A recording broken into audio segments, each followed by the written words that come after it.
Alrighty, everyone. Thank you so much for your patience. Sorry about the late start. As per usual, Roll20 has just given us some technical difficulties, but we're doing our best to get those hammered out for you. But we're going to go ahead and get the stream started here. Hopefully we'll get everyone's cameras up and running for your wonderful viewing pleasure here in a few moments. But while we're working on that, without further ado, Monsieur Omen, what do you have for us this wonderful Thursday evening?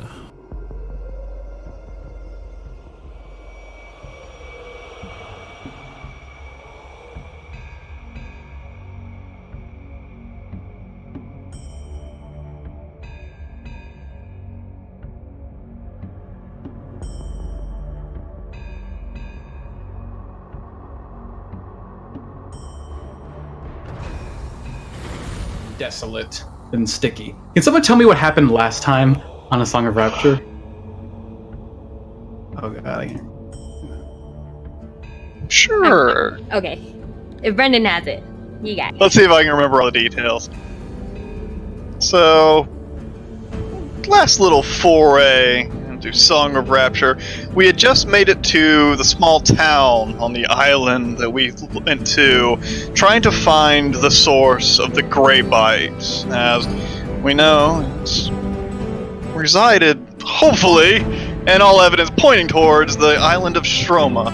This echoey place with the snow all around us. There we go. Oh, there we go.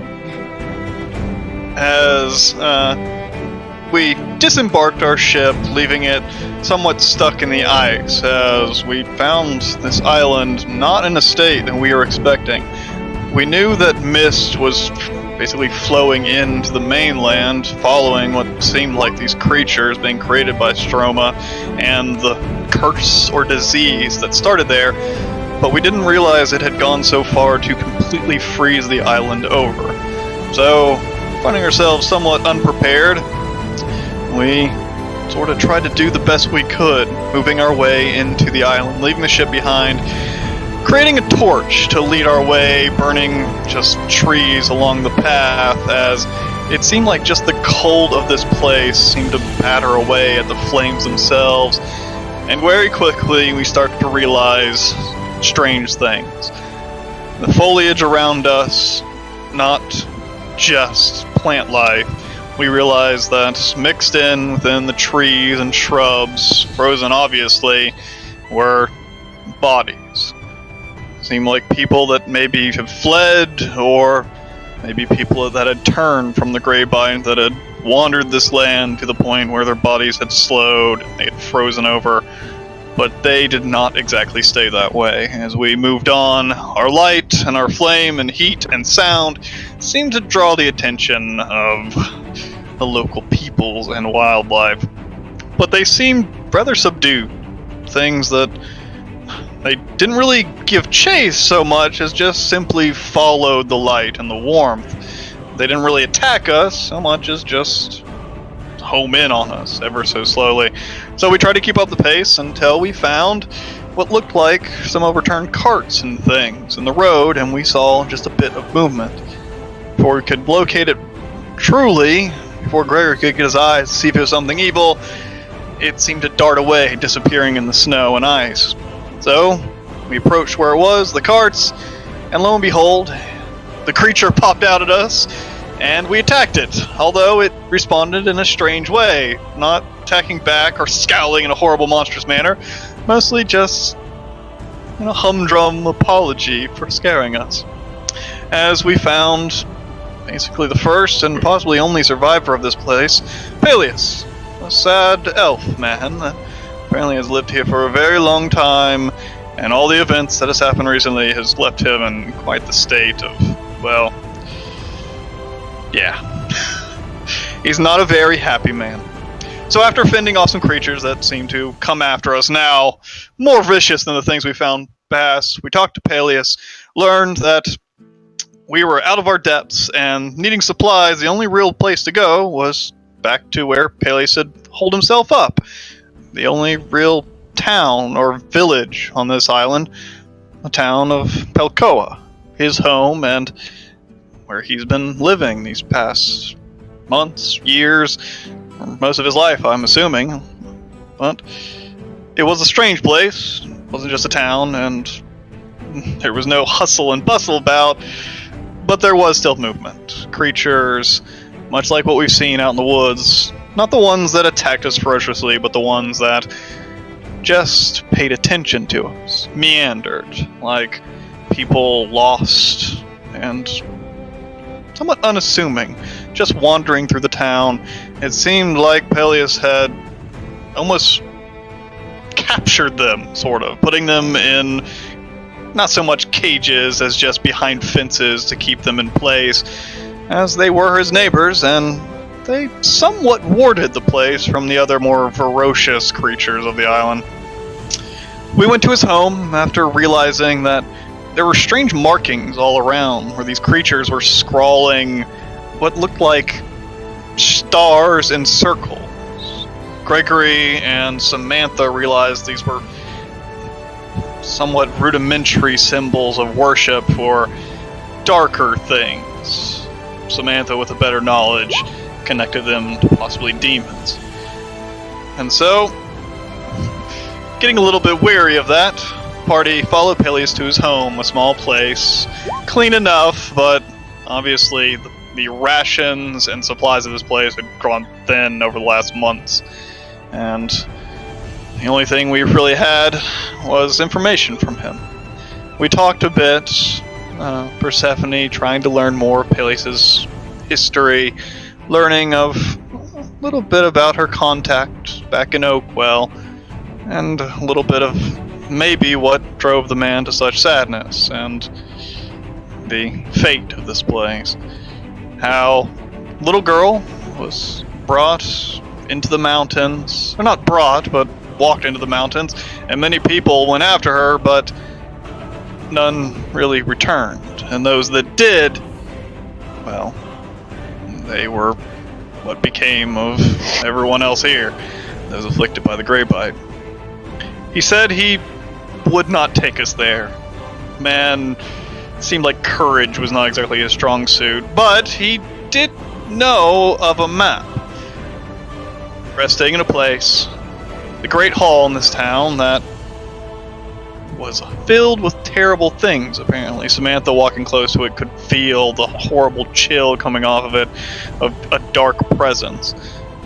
And, in search of supplies, and the only place that hadn't been ransacked, as it seemed like Peleus hadn't gone in there because, well, he wasn't going to try to fuck with anything in there, we set off to try to siege this great hall in the middle of the city, or town. Noticing the windows, came up with the plan of maybe just Persephone using some magic to clear out whatever evil was inside, but after getting a good look, there seemed to be nothing really of the sort. Some supplies, yes, but no bodies, except for one. A single man sitting on what looked like a throne, or just a head chair at the far end of this place. Completely gone. Nothing but bones. But that wasn't going to stop us, as Luna wanted to have a better look, and as she did, notice that in the air, high in the rafters of this place, bones seemed to twirl and float like a sea, swirling around in the darkness above head. Gave us pause, but didn't change the fact that we still needed to get in there. We needed to get warmer clothing, we needed to find that map, and maybe even rid the darkness that was residing in this place. So, Luna took it upon herself to crawl through the door. With the help of her magic that helped her fly, she quickly and quietly went to the door and unlocked it for us as we made our entrance. And strangely enough, we were not assaulted in the dark. Bones did not rain down upon us. We simply walked up to this man on the throne who, after a bit of intrusion on our part, started to speak. It seemed to be the leader of this place, a man that once upon a time did all he could to protect his people, gathering them up at the Great Hall, locking the door, and making sure nothing could get in. But From the bottles next to him and the one clasped in his hand, it looked like either they've spent their final days drinking and losing themselves, or the man had decided to end his own life, possibly even with the ones that he was trying to shelter. And in doing so, had obviously completely lost his mind. When he spoke to us, he thought that we were intruders. Which we sort of are, but not exactly the ones that he was defending against. We tried to explain ourselves that we simply wanted supplies and we wanted to help, but this creature, he is not a man any longer. He's something that had been completely swallowed up by darkness. And with the use of Persephone being able to see darkness around her, and also with the eyes of Gregory confirming such a thing, it seemed like a fight was on. And with words of battle spoken, this man saying that we would not leave here alive. Battle broke out. The man turned into just a black swirling darkness as bones seemed to create figures about us, attacking us from the darkness. We cut them down, the strange wispy nature, all the same. But as they fell, they seemed to be drawn into this vortex of darkness where this man originally stood on his throne. And now it seemed like something else has emerged. Our fight's not over yet.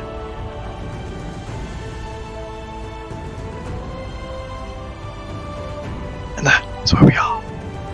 Very well done, Brennan. Give yourself some DM inspiration. I will. As indeed, the fight is not yet over, as it seems, well, the first of your obstacles has been overcome. These strange spirits, some possessing bones, others just these howling masses of ethereal shadow, being cast aside by your magic, your might, and even the light on Gregory's blade. But now that they have been called back, the swirling vortex has done nothing to be quelled. It still spins now. You can hear it like a cyclone, like a blizzard inside of this hall, just whirling and basically reaching your ears, and it's like a terrible howl. And among them, ever so slightly, almost forcing its way into your supernatural senses, Gregory, you can hear even more howling. Those of voices crying out in pain and anguish and in fear. As you find yourselves facing down a soul now succumbed to fear. This entity at the center of this swirling black maelstrom looks upon all of you with just a pair of two bright red glowing eyes. The only real discerning figure, shape, color in this swirling shadow that makes him up. And you can hear him speaking to you from within this terrible storm that seems to emanate from his form. Do not fret, my children, my people. This terrible dream will end. You will be lost to this fear. I shall burden it for you.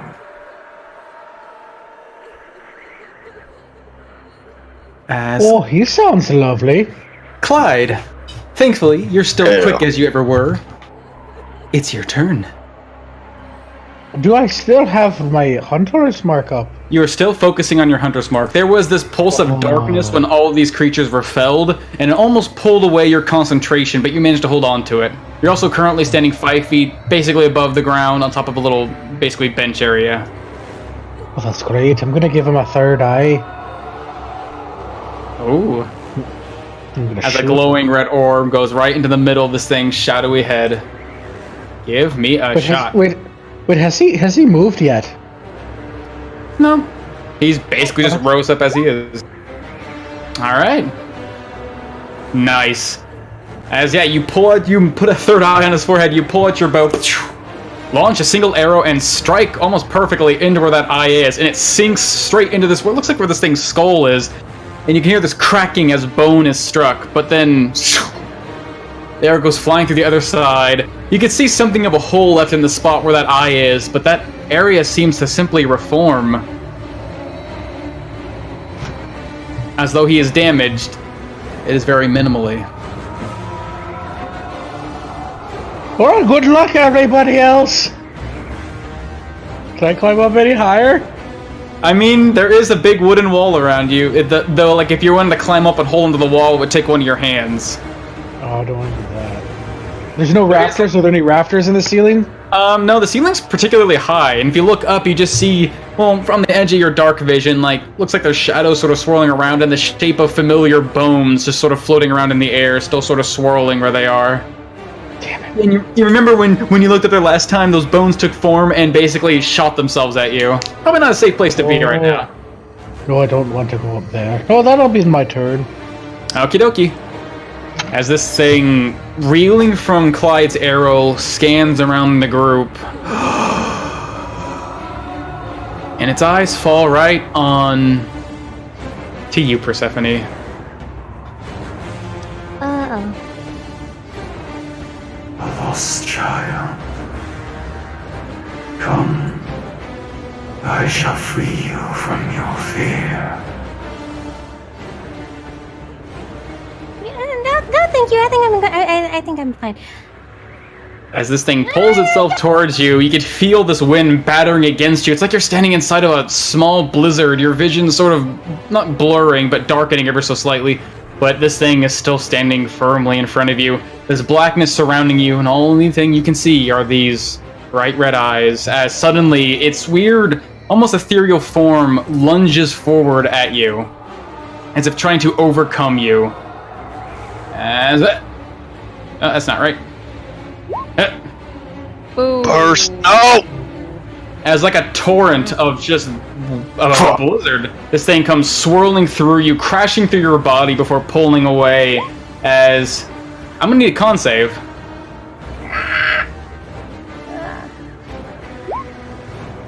Ooh, as this thing rips through your body, Persephone, you are filled with this terrible cold until, as it pulls away, you can almost see this white light pulling away from you, and your body gets weaker and weaker, as though it has drained some of your life. It's taken something more, as your maximum hit points are dropped by 18. Yeesh. Okay. And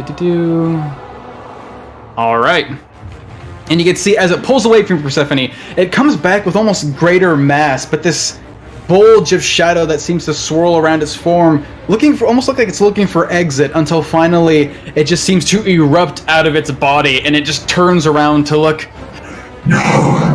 Stay where you are! Do not succumb to this fear! As tearing itself from its form is another just mass of this darkness that takes a familiar shape. As its turn comes to an end, but you see a familiar looking shape, Persephone. It's vaguely female, similar to these other strange twisted souls you've seen before. But this one has just these ever so slight keen features to it. Its face is round, its eyes are large, it's lacking some details, maybe no pupils, maybe just a lack of details in the mouth when it opens up to scream. It almost looks like you. No! As this thing, let's see, gonna go for the closest thing, comes down here towards you, Gregory. You just see this vague shape like a shadow of moving towards you until suddenly its figure begins to form. You see pointed ears, blank eyes, and it almost looks like Persephone as it comes reaching out, trying to basically run through you as if it could just swim through your body. Oh, that's not it. Dang! Well, that'll get me. As this thing was crashing into your body, pulling away. Give me a con save.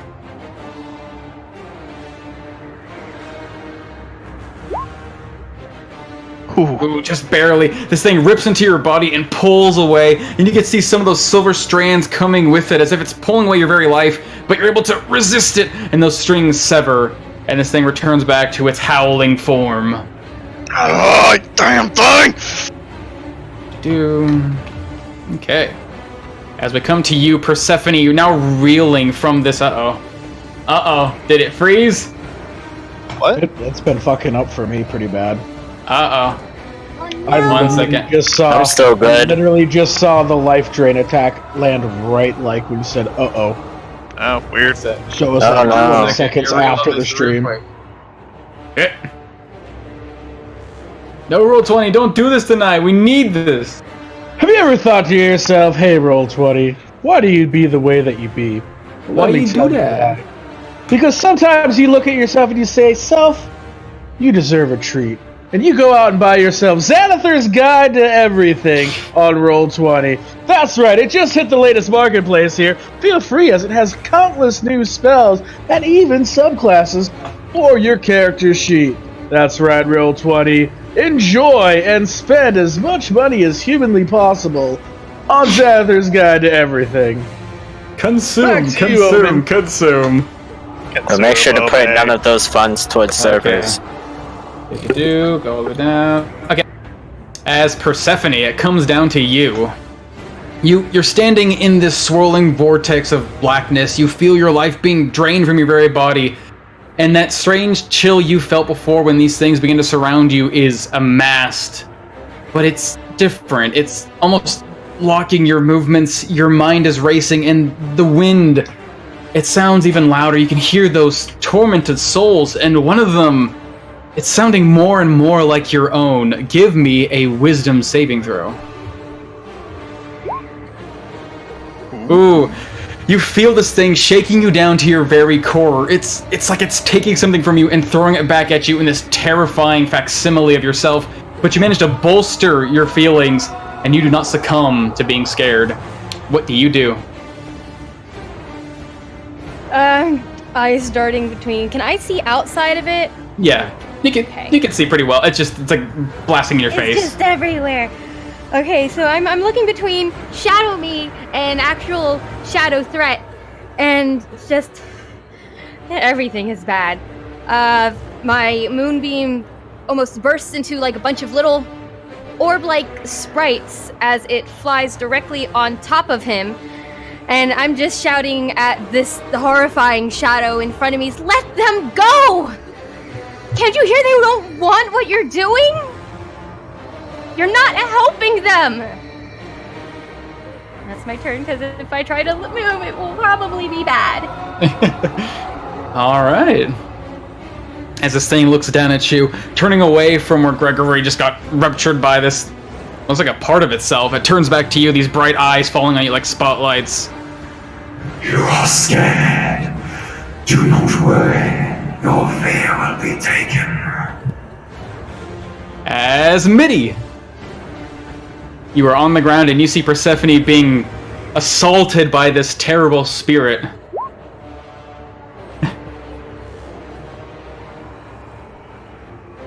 Alright, Mitty. As you step to the edge of this vortex, you come in, you immediately hear that howling, that screaming, and that cold take over. And looking at this thing, you have fought many foes, but then when its eyes turn on you, hearing your claws scraping across the ground, it fills you with something you haven't felt in a long time, Mitty. Give me a wisdom saving throw.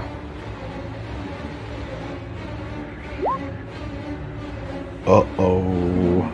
Ooh, wait, do you have advantage on saves? Or proficiency? No. Oh, not yet. as the moment these eyes beam down on you, Mitty, you are filled with this absolute terror, and you cannot take another step closer to this thing.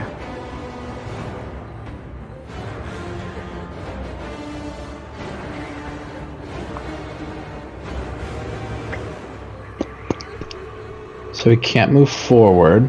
Mm-mm. Anywhere So in... just- If you take a step Can't towards move this in any thing... direction? You can move in any direction, just any step closer to this thing just feels like impossible. Is he within range? I'd say stepping there, yeah, he's within biting range. He's currently illuminated. Though you will have disadvantage as you're trying to bite, but fortunately he also is somewhat distracted. And you are a wolf boy. He gonna bite him. Nope. Ooh. 14. As you reach out and snap your teeth into this mass of darkness, now illuminated by this spotlight of radiance. Mitty, your teeth snap down into bone and you pull out, but you only manage to pull out maybe like the remnants of maybe his tarsals, these little ankle bones, and it doesn't seem like it's really done much to perturb him.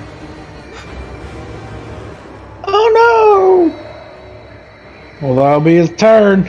Alrighty. Gregory, fortunately, you're just on the very edge of this swirling vortex. You can feel and hear the sound of those tormented souls, but not quite succumb to them, although you are now dealing with this strange entity that looks like Persephone attacking you. Yeah, with just the rage in my eyes, everything, a little bit of a blur as I look down on this creature. Like the other things we've cut down so far. Hell out of my way! As I am just going to bring my sword up and try to chop straight down on this thing as my sword begins to glow ever so slightly as I chop on down with good old Great Weapon Master. All my strength, trying to cut it in half. Okay. 13. 13. You bring your sword up and over. This thing is twisting to and fro. Kind of hard to find a good place, but then you just give in and you swing down and you catch it right down the middle. Nice. As cut it straight down the middle as the energy almost explodes off it, cutting into the undead nature of this thing as I put a first level smite. Okay. Doing 35, 39 damage. As this thing gets consumed by the light, you can hear that familiar sound as the shadows begin to crackle against the radiance. And as it splits in half, these things just get consumed by the light. And it dies. So I turn and look at this thing. Just watch the damn light! No! As I'm gonna fucking charge into it as I envelop myself in this darkness. As you step inside, the screaming becomes louder, and the sounds, Greg, it's not the way this thing looks. It's illuminated by light, and you've been cutting these things down, but it's the screams, Greg. You can hear some of them sound old, some of them sound so very young. Give me a wisdom saving throw. My mind just starts to race for the things I've seen with my vision so far.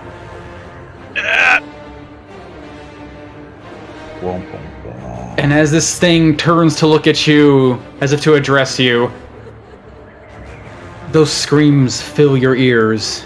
The children that sound so familiar, young boys, young girls, those who have likely been taken in by this thing, those that might take you next, as you are frightened. Yeah, it's just my arm starts to shake, lose a little bit of strength out of it. And I look back down at the light, still gleaming off my blade, still giving me guidance, and I just put my faith in it, even though my whole body somewhat betraying me, as I just try to cut out twice as best I can. Damn you! Swing on out. Without Great Weapon Master not having the gall to try to cut it with all my strength, just seeing if I can get it. Like, fuck your disadvantage. GWM anyway. Oh! Second as best I can. As light starts to pierce off my blade, trying to give it best I can.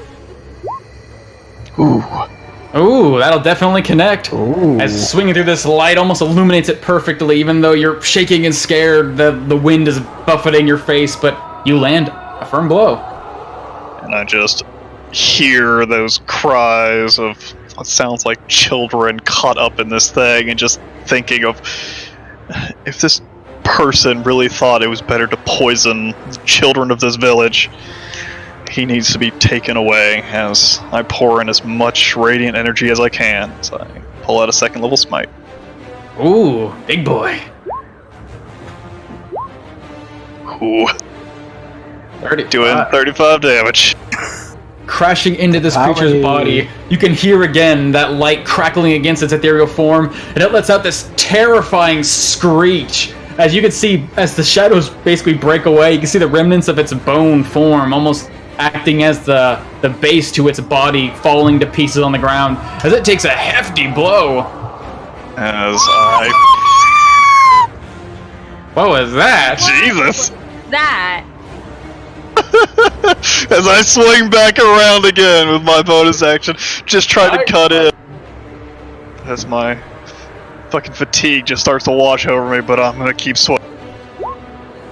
Ooh, 17. 17? We'll just do it. Ooh. As the fear washing over me, not knowing if I'm gonna get a better chance, this thing blocking my vision, I'm not quite sure what the hell's going on. I'm just throwing everything I can at it as I'm using the last bit of my magic to smite once again. I can't wait for a better opportunity. Crushing it again for 27 damage. Nice. As again, coming around the other side. As you are tearing into this thing's body. What it look like is it's getting just torn apart by Gregory. Basically, you're seeing this shadow mass that forms a storm around it being broken away. Every time that glowing sword strikes it, you see this like flurry of sparks that seem to almost like eat away at the darkness, as if it were like gunpowder being eaten up by fire and burning away.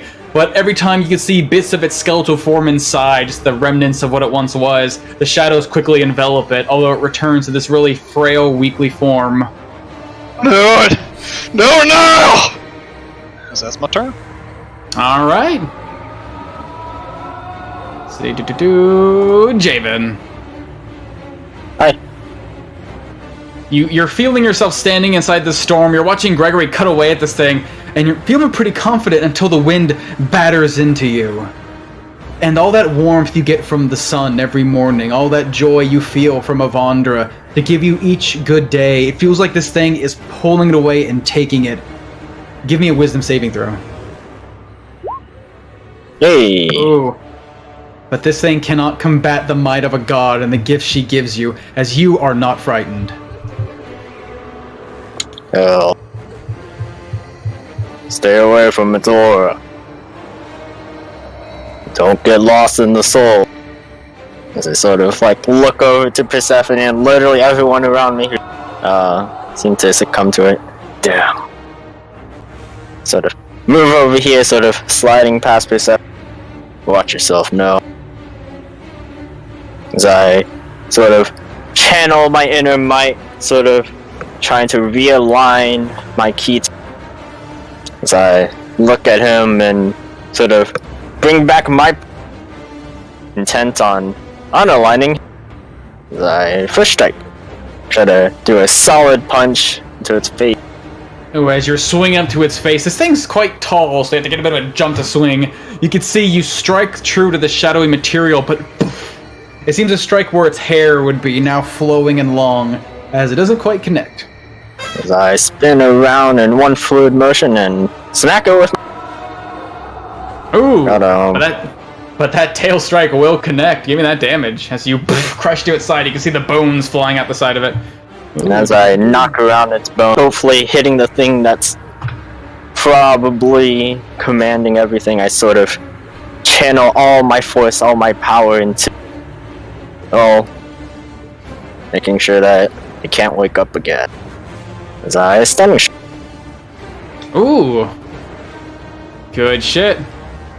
What's your stunning strike look like when you use it? Does it have a visual thing, or is it just you're punching it and it can't move? It's sort of like knocking it around. You can sort of see a lot of the bones that comprise sort of its neck and its skeleton, well, not skeleton, its spine rather, sort of fly off and sort of leaving its form sort of discombobulated, not really able to reform, hopefully.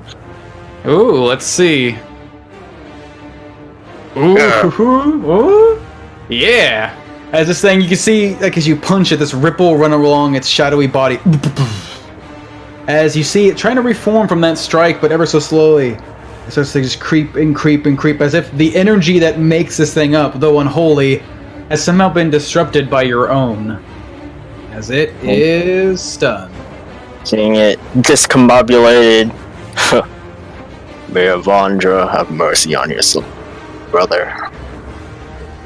As I prepare myself, seeing him still and not able to move, I sort of realign the ki once more within myself, sort of focusing into my stomach and then my diaphragm, my lungs, and it pours out of my mouth as a bonus action, my breath weapon once again.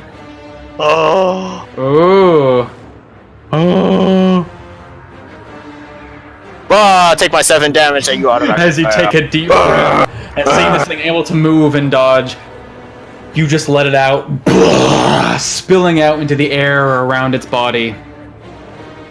And though you can see the fire pouring around and consuming it wholly, you can see your fire being sort of twisted around by this maelstrom, as it doesn't quite seem to take full effect, although it is consumed wholly. Let's see. Done. And ghosty boys. Dang, ghosty boys. Not the ghosty boys, oh no! Don't feel too bad for him. You don't feel too good either. He was just doing what he thought was right. 'Cause I'm assuming my words probably fall on deaf ears, as Gregory probably out of it. Yeah. Okay. Reinforcing the teachings of Avandra. You get a passing glance at him, but you just see fear on his face. Good shit. Let's see. Yeah. And as this thing begins to wane, all you all see its movements, once wild and almost liquid, sort of become contained as it becomes held in this spot. The sound of bones rattling above continue to ring through the air. As above. Oh no. Where you at? Oh no, it's Batman. Where you at?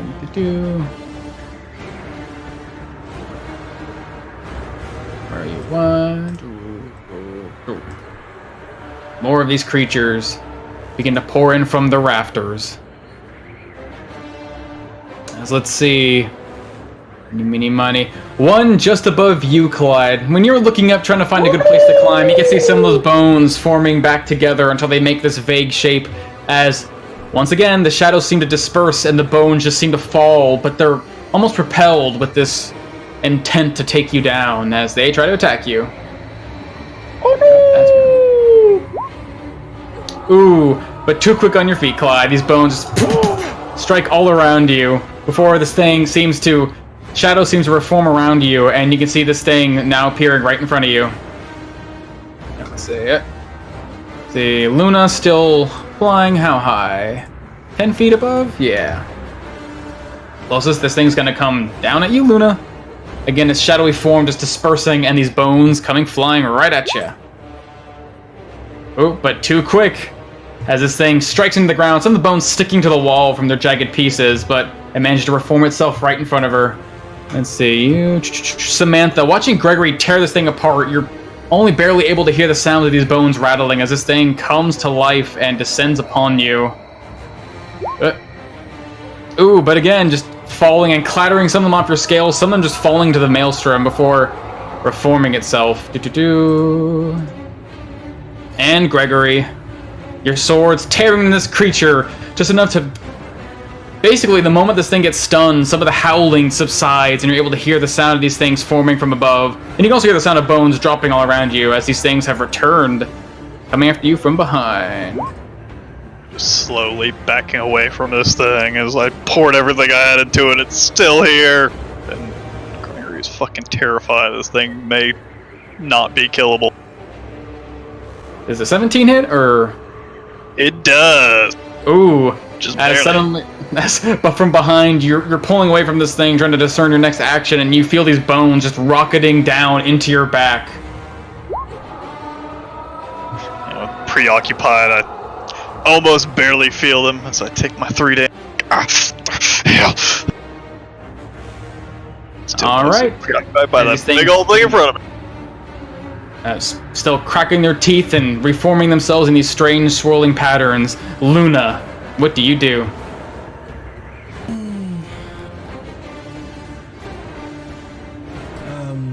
Luna, not one to be slowed down by small fry, is going to use her flight and maneuver herself away from this creature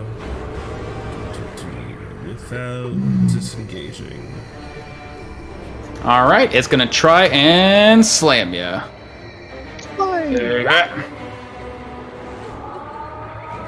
As it reaches out, suddenly you can see all of its bones pull itself into one part of its shadowy form and just crash down into you.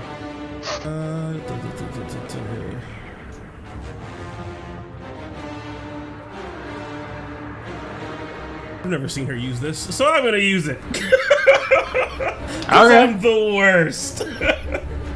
As this thing is trying to hit her, it seems like she's almost paying it no mind, and the shadow wings on her back seem to almost envelop her to keep herself safe.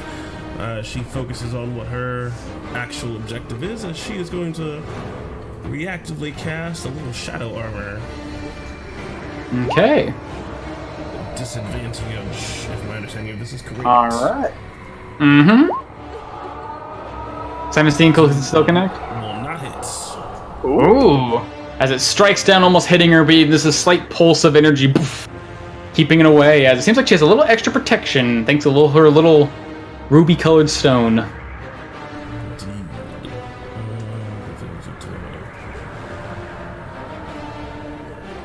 we'll leave that running. I don't need to use the boof part of it.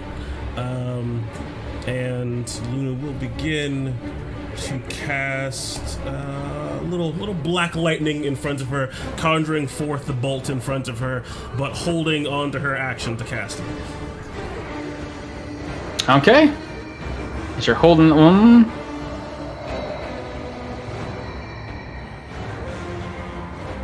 Yeah, a little bit goofy, because you already used your reaction. You would fall. Because in my game, when you're concentrating on a spell, you concentration when you're holding a spell. Alright, Also, didn't know that. Also, you already used your reaction, so you would never actually get to cast the spell, because you couldn't use your reaction till the start of your next turn anyways. Yeah. Weird. Goofiness! The two shadow dudes are on equal level with these guys, right? They're the same height, right? Yep, they are equal level with the people they're attacking. Okay. Then she is just going to do a twin cast Chaos Bolt.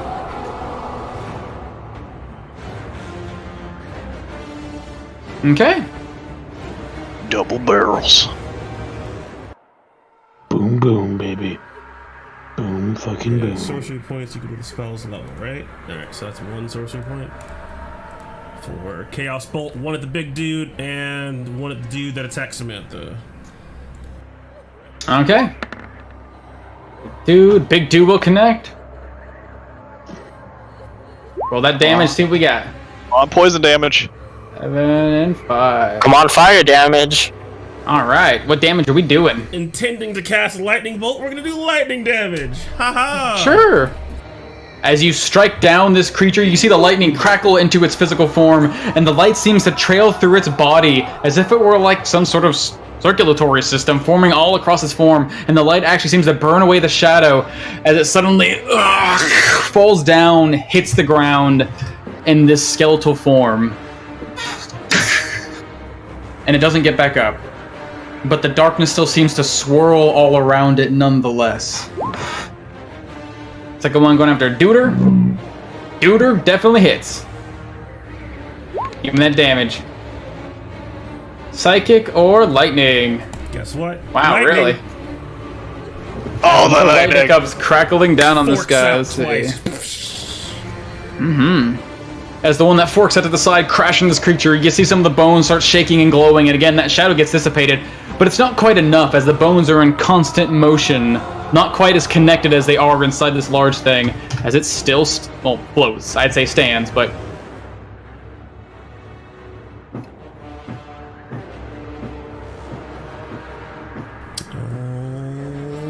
Alrighty.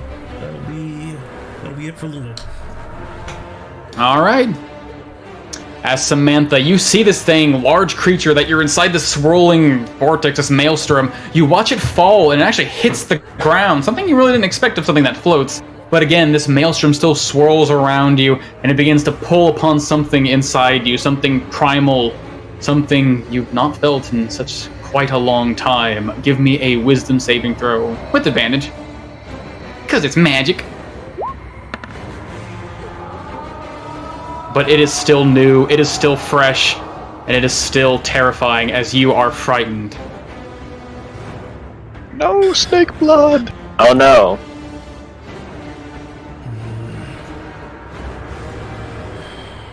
Samantha just quickly tries to take a deep breath, but the cold air just scorching her throat. Trying to shake off this feeling of fear and remove it from her presence.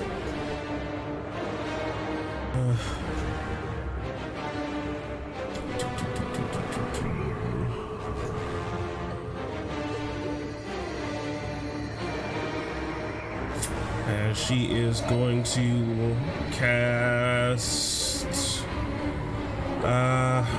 Yeah, we'll just do that. We'll get disadvantage no matter what anyway. She's gonna try her best to try to summon up this sort of green scythe and just give it a twirl behind her, hitting the dude behind her, and then just sort of almost tossing or slamming it down on the remains of this skeletal creature. The black stuff still swirling around it and affecting her. Does not leave her with any other line of reasoning. So you're attacking at which one? Dude behind me first, big scary dude in front. Gotcha. Alright, 2 attacks and disadvantage. Get fucked. Let's see, dude behind you. That'll definitely connect.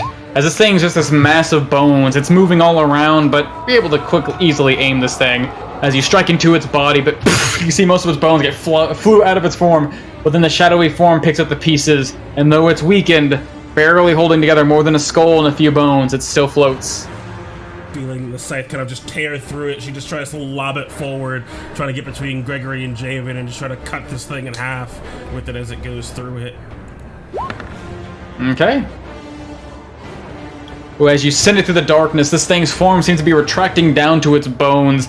Your bolt goes flying, and just lands right on the other side where some of the darkness was as it misses. Just say this guy's prone. There we are. Yeah, where is it? Prone. There he is.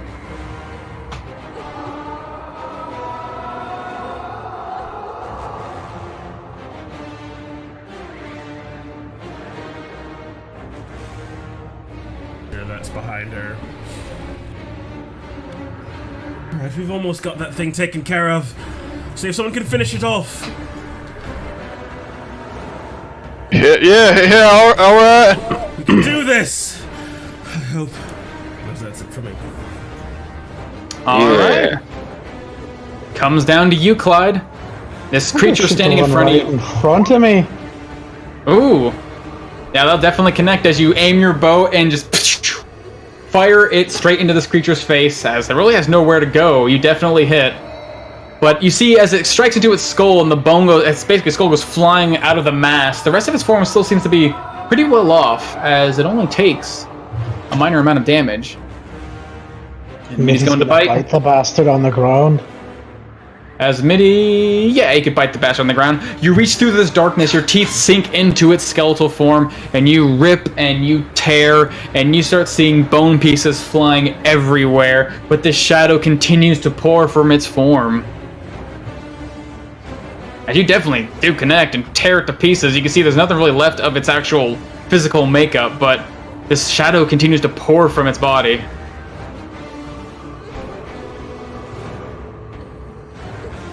Well, that'll be my turn. Okay, as it comes to this thing's turn, unable to move and now basking in this light. Persephone, give me some radiant damage. Oh, yeah. We want to see 27. Ooh. So close. Ooh. Oh, yeah, it's only 2. Get 27 on 2d10? It's possible. Let's see. I thought it was 3d10. That's if I cast it at a higher level. Guardians. Those are d8s. Spirit Guardians are 10s, yeah. Aren't they? I thought they were. No, they're d8s. So they were from, wow, I did 28 damage, or, oh, I did 3. As you see this thing on the ground, the darkness continuing to pour out of its form as if it were some sort of faucet. The light that consumes its body begins to shine brighter and brighter, finally at this point taking its full fruition.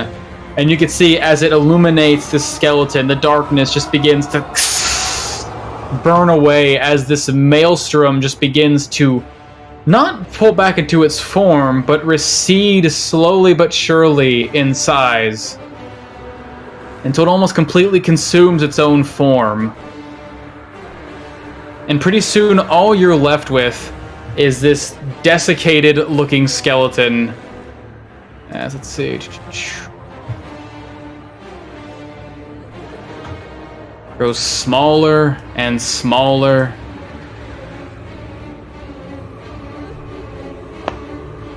Where are you at?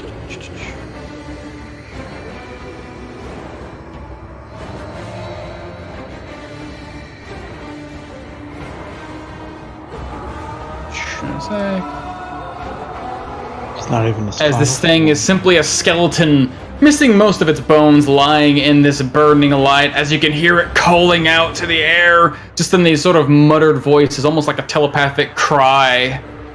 No! You're letting feel the fear. They will suffer. They will all suffer. And then the movements stop.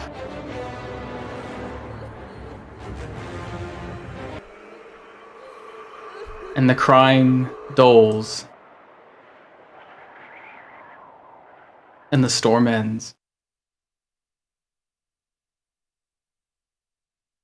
And one by one, these creatures, composed of this strange shadowy material, begin to sort of shiver in place.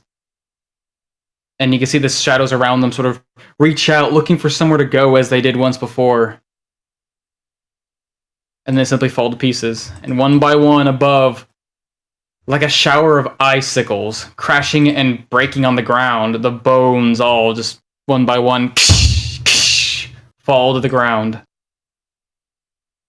So all that's left is this massive silver spotlight singeing away at this creature's body. At least what's left of it. Eating away the last of the darkness. Is that it then? I Is don't it, know. I'm keeping it on him. I sort of, nudge it with my foot. You wanna take our I souls? shoot it. I shoot it. You shoot its skull and you can see this thing of bouncing off its body and flying across the room and over towards where Gregory is. As it lands, it just seems to lay there. It's a Hey, watch supernatural your fear fire. wear off. Supernatural fire? Fear. Oh, yeah. The moment that storm pulled away and started getting dissolved by this glowing light, yeah, the fear just seems to fade from you.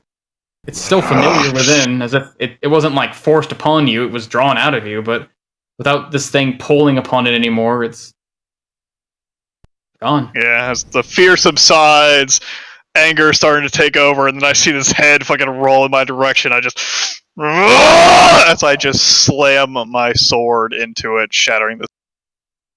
And just like glass, the whole thing just falls into many ivory pieces.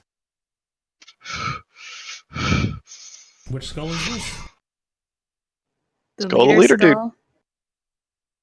As Yeah, my Clyde rage arrowed it subsides. off. Well, Okay, I guess do death that. is a mercy, huh, Timberson? Mitty's taking the femur. He's hungry. Well, Persephone was hoping to keep it on, but if Mitty goes straight towards it, she waves off her moonbeam, and she just like poofs in a little glittery cylinder. The light fades from my sword. Plunge into the skull. Damn Is thing. the skeleton like still like moving on its knees and each signs of still being animated? Well, it seems like after Greg basically tore it open, Javen struck it in such a strange way. He stuck his hand right into that shadow material, and the whole thing just went stiff, as if it couldn't move, or at least control itself. And after it fell to the ground, damaged, wounded, and then just consumed in this radiance, there's really nothing left of it other than just the burnt remains of its clothing and, well, I guess its rib cage. Most of the bones have been torn away by some people's magic. It's mostly like the rib cage and like one of its arms, and well, Mitty's now taking one of the legs as he's desecrating this corpse. All right, seeing the Oh, he's object just of her gnawing anger on it. unable to be to anymore. Samantha just kind of crosses her arms and leans up against a pole, waiting for the next thing. And there are just bones scattered everywhere. There are bones. It's like some of them are still descending from the air as if what's holding them up is not gone, just fading. So every once in a while you hear this crash sound and you'll see like a pile of ivory splinters in the corner of the room. Purse, are you alright? I'm just looking down at the now desecrated leader corpse and then just take a glance at all the bones around. It's like, what did he do? And as my eyes scan up to look at Gregory, I spot a little bookshelf in the corner, and I'm going to start making my way towards that. Oh yeah. I'm gonna go sit on the throne. Yep, Clyde, you climb up on this throne, and you actually have to kind of move stuff around because all around the feet you see these glass vials, ones that you saw. One of these, this skeletal figure was holding before, but now they're just sort of scattered everywhere. I had to kick them aside to sit on the chair. And Persephone, you looking through this bookshelf. It's relatively small. It looks more like just like some sort of little mantle that would have like all sorts of little baubles on it. Some of them seem to be scrolls, most of them handwritten and written in a very old style of Elvish, those that you're probably more akin to seeing your father pore over when he was in his study. But give me an investigation check if you're looking through them.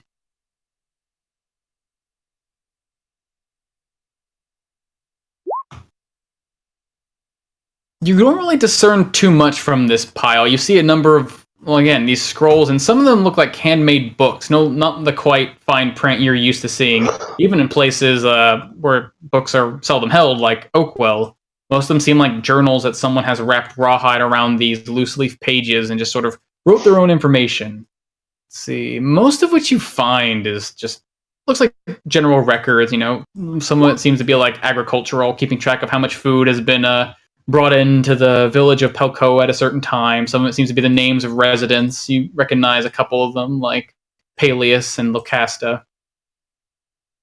And you're just sort of flipping through some of them, and you do find one scroll that, just going over, you realize there's really no text on. It's more of a picture. A loose drawing of, well, you've drawn it before. It's the island of Stroma, although with a bit more detail drawn upon its shape. You can see more prominent peaks where the mountains are. You can see more defined bends where the river goes, and you can see several small markings made upon it. And one of them sort of catches your eye. It moves from Pelcoa up along the river and into the valley between the mountain. And there's a very peculiar name written along there, along with some notes. You recognize it as the name of the little girl. Yari?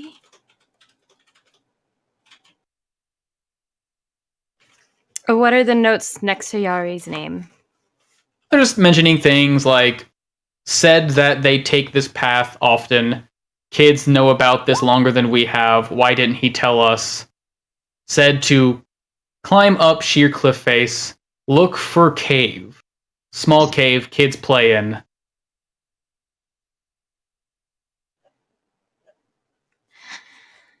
Well, I don't know what happened, but I found a map to where I think Yari disappeared off to.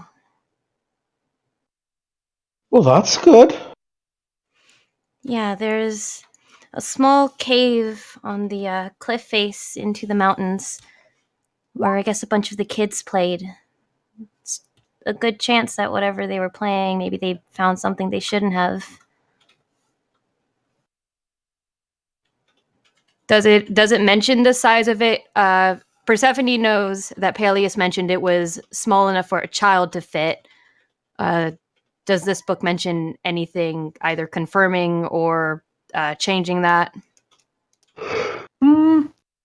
Not much. You're looking over this like basically detailed map, sort of looking for more information. There's nothing really written on just directly along the path until you're reading some notes on the side. They do sort of make mention that there's something narrow they have to walk along, a cliff face they have to climb. It's kind of weird that a path would have a cliff face you have to climb. It's not much of a path. Might lend to the idea that maybe it's too narrow for an adult to walk along, so one might have to find their own new way. The only issue with following it is that I think most of us are too big to get through it. At least as we are right now. Why don't we just make the path bigger? That might create too much noise. If we create too much noise on the island, we'll attract the monsters, essentially. And that's what I'm trying to avoid. Not like we have any tools to dig out a cave anyways.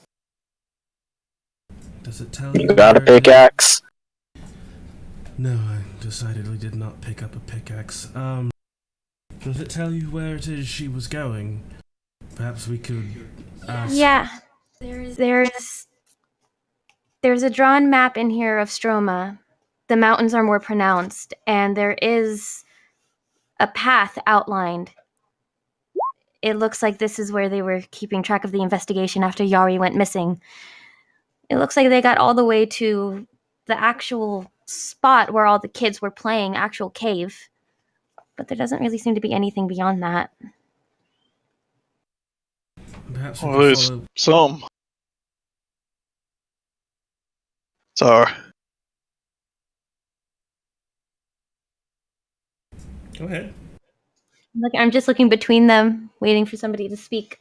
No, just. Why don't you fucking talk? I mean, I'm just saying it. At least it's some, right? It's a starting point. Yeah. With this, we can at least get there. And then we can look at the cliff face for ourselves. And I have some ideas on how we can approach this. But that was when I thought that we would just go up to the caves and then crawl into it. It looks like there's some climbing involved. That makes it a little trickier.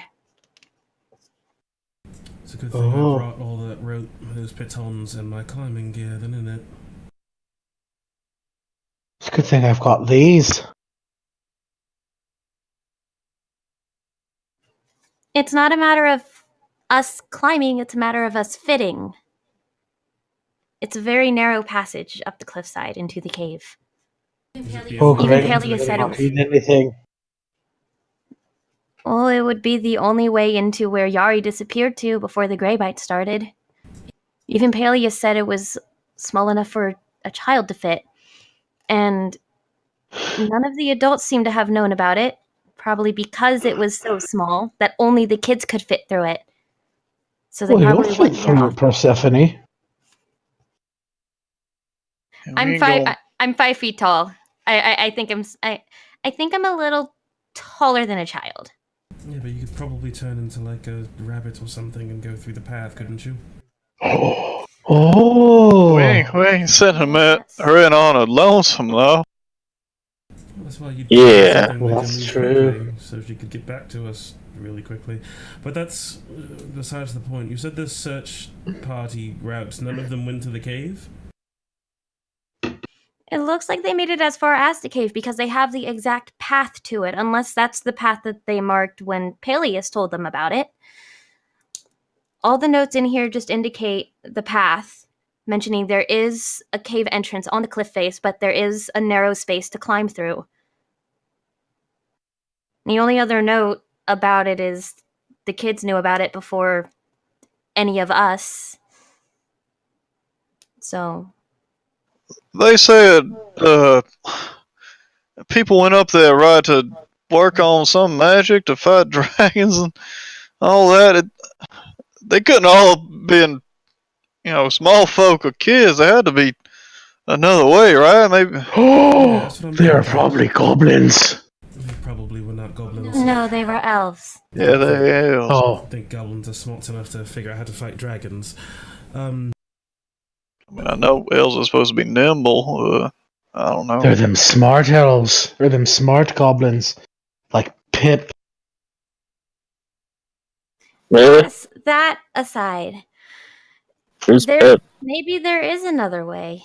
He's somebody you know well. Maybe there is another way through. Or maybe that was just how they sealed it off.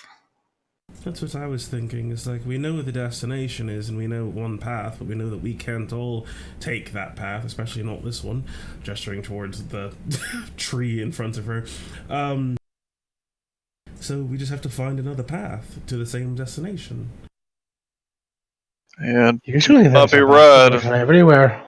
If Purse can get in there and have a look around, maybe you could find another way. Purse, just like with Luna, I hate doing that, sending somebody else off on their own, but The only alternative, if we can get Mitty to climb, I have some magic that would let me see and hear everything that he does if we go out tomorrow.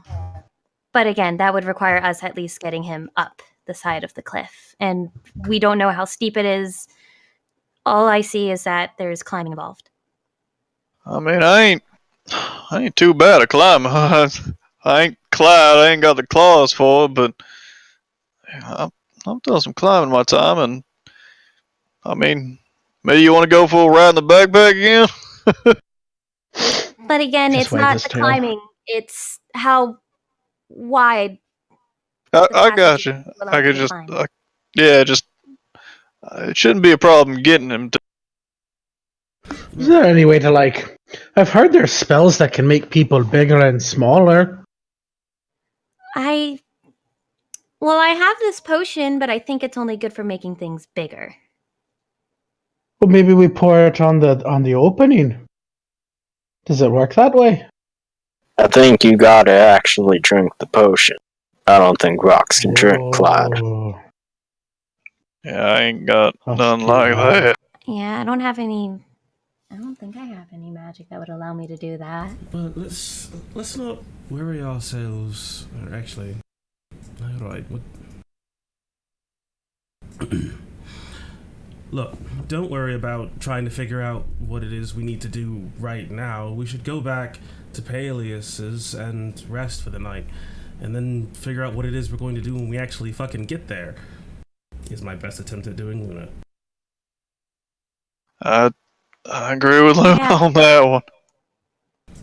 You're busy trying to figure out what spells to cast and what potions to use, but we don't actually have any eyes on what it is we're actually dealing with. Just a description in a dusty old book. So take that, and now just take the sass and just go a little bit more. So A little bit more. Fucking go to the house! Fucking idiots. You don't even fucking know what we're doing. There you go. Oh my god. Sass is not Oh man, I'm searching this automatically chair. Californian. That's not how that works. I'm searching this throne, Omen. Yeah, again, around the throne, you Hide just shit in the find chair. it looks like a pretty well-made throne for a woodcarver like yourself. You can see these very intricate like shapes, and it looks like very tribalistic-looking animals like drawn to the side. Some of them look like wolves. Some of them even actually look like, well, it looks like they'd be wolves, but they have like wings and antlers on their heads. One of them seems to be spread out across like the back of this chair. But the only thing that really shines in your eyes and bubbles are all these empty vials that are just scattered across your feet. But you do notice in the corner of this hole, sort of covered in dust and just beset by some frost, you do see it looks like a chest of sorts. So there's no hidden little nooks or crannies in this chair. There's nooks and crannies, but they're not really hiding anything. They're just more artistic. Oh, no hidden compartments in the car ravines? Can't say. I mean, you could break the chair and find out. How about now? Are you just opening up the chair? What are you doing? Like I'm like touching it with the claws, like it looks so intricate. Like maybe there's like I know royal people hide shite in their thrones and stuff. So like I'm looking for the hidden compartments in it because they hide like daggers and keys and gold and fancy shite. Sure. You're toying with this chair, sort of rocking it around, tapping it with your claws, listening for the sound of something hollow, because you're good at finding these secret compartments, especially with your large ears, able to pick up on the slightest differences in the sound. And eventually, after some shaking, you do hear something fall loose. Bet it's a vial. It's a nail. Nail fell out. No, it's one of the legs of the chair. Kind of old. Hey, buddy. Oh, I look in it. Hey, buddy, where are you going? Gregory starts to walk across the room to go start to pry open some boxes. The second you get out of her bubble of dark vision, Samantha starts to worry. I'm just gonna check see what's in these boxes. We still need blankets so we can actually sleep tonight. I'll just be right back. I got them goggles so I can see fine. Okay. I'll just tip over the chair Are and there- go help Luna. Are there any books about history of Stroma that Purse can just take and shove in her backpack? With your look over, not Thief. particularly. You do see, again, you see lots of like notes. You see like some things like journals. It looks like this was like a lot of record keeping, but you do notice some like you could probably glean some history from that. You take a big old handful of books, maybe about a dozen or so, and shove them into your backpack. You could cross-reference some stuff, look through it, and probably pick together something of a history of Stroma, although information might be somewhat limited. She likes going through personal records and personal notes and personal journal shoves. Just one hand, bag open, and just sweeps them in. Mm-hmm. You just hear the breaking of wood from the far side of the room. They're getting in! They're getting in! I'm getting it! Chop, chop. What was that? It's just me. I'm just gonna bust open some. Some of them nailed shut. Don't worry about it. Yeah. Totally investigate this super cool chest. Yeah, first, Gregory, as you're just busting open these boxes, with the swing of your axe, you're easily able to carve through the opening or, like, pry it open, because these things, while they look pretty sturdy, they look like they've been sitting and festering, especially weathering the cold for quite some time, and so the wood's sort of worn. And inside, well, first thing you open one box, it sort of hits you. There's a sort of earthy scent of, it looks like preserved food that's been sitting in the cold for quite some time, a lot of dried fruits and the like. I mean, they might still be good. You don't see any discoloration, or maybe they're supposed to be that color. They're elven fruit. Break open another box. You find something a bit more appeasing. You find piles of what look like furs, although maybe the box had been broken open at one point because some of them are covered in this thin white sheen of frost. Kind of give one a shake or two. Maybe one of them shatters in your hand because it's been so brittle and cold, but another one seems more flexible, usable. Basically, by going through some of these boxes, you definitely find maybe if you could stand eating some of them, maybe about like 10 days of rations between them all, and enough blankets or furs enough to where you could probably sleep comfortably as long as there's a fire nearby. Probably won't freeze to death with all this stuff. I just sort of start sorting about anything that looks like it's halfway decent. Any food that looks somewhat preserved, because I know in the morning at the very least I could make sure it's at least safe to eat, even though it might not be the tastiest thing. I just start taking boxes and putting them beside me, trying to sort out what's usable and what's not. I'll probably just empty out one box and fill it with any furs I can find that's halfway decent. I want to try to find as many as I can get. Yeah. In total, yeah, you find about 10 days worth of rations. You find, I would say in total, if you're counting just basically big sheets of fur as blankets, you find about a dozen between all the boxes, which isn't saying too much. Some of these boxes just seem to be empty, or maybe they've been opened before. And some of them, while they seem very heavy and very full, you crack them open and they're just full of grains. Like you see, like looks like it's supposed to be wheat, but maybe the actual seeds themselves are longer. You see plenty of rice, look at stuff that could be used to make food, but not a whole lot you'd want to take on with you in a journey. Oh my god, I thought you said brains. Wow, that was gonna turn real morbid real fast. Yeah. Brains. Just a bunch of brains. Brains. Oh, just all nailed shut in crates. Ooh. I mean, I can make grits. I have anything to hold grains in. Yeah, that's the thing. Unless you have a big old bag of rice. Uh-huh. But Luna, as you're looking over this box, it looks like it's actually pretty battered. You walk up to it, sort of try to open it up. You realize there is some sort of locking mechanism inside, keeping it from fully opening, but it does sort of give a little bit. It's good. I can unlock it. I've got it, thanks. As Luna takes out her wonderful thieves' tools. Oh, we're learning so much about Luna today. Yeah, she takes out those cool thieves' tools, and she just takes one look at the lock, takes one look at her thieves' tools. She knows it's going to work the first time, because it works the first time every time, as she uses her thieves' tools in not really like a fancy way. No, you turn it like that way. You gotta do that. Over and under. Like, I'm looking You over at loop Clyde. And you soup it. And then you pull. Soup it. Clyde, Give it to soup. I'm pretty sure it looks like Luna knows what she's doing. Shut keep up, your I'm pinky up. helping You her. gotta keep your pinky up. So can I like get Nito Bandito advantage from Clyde helping, but we'll flavor it as Luna trying extra hard to prove that she can do it by herself? Because Clyde annoys the shit out of her. Oh, but they're Oh, best she loves me. We're friends. best friends. We're best friends, Luna. I don't think Nick agrees. Yeah, I would say No. for the most part, yeah. We're It's best it's more so you're so used to Clyde at this point. You've sort of developed the gift where when he starts talking, you can just sort of close your eyes and tune him out. It allows you to focus in a way. It's almost like white noise when Clyde is gesturing all around you and be like, "You have to soup it, Luna." Did you just get You swoop it. Does anyone know Right what that in my mouth. means? you just get I used to your cat swoop it. meowing? See, you use the tension wrench to push up the pins because it's an L shape. You use the Yep, tension and it- wrench to pull up And the it, pin. in your See? in your That zen was a zone, swoop. Luna, everything else fades away. The sounds all disappear, and easily enough, it really doesn't take too much effort. You start to fiddle with the lock, and you realize, oh, it opened. And yeah, Of course it did. lock Oh, sort of- great job. You're really talented, Luna. Yeah, As I inside know. the chest, you find just a looks like a pile of wares. Most of them somewhat valuable, but not so much. Well, what we'd hope from a nice treasure chest at the end of a great ordeal.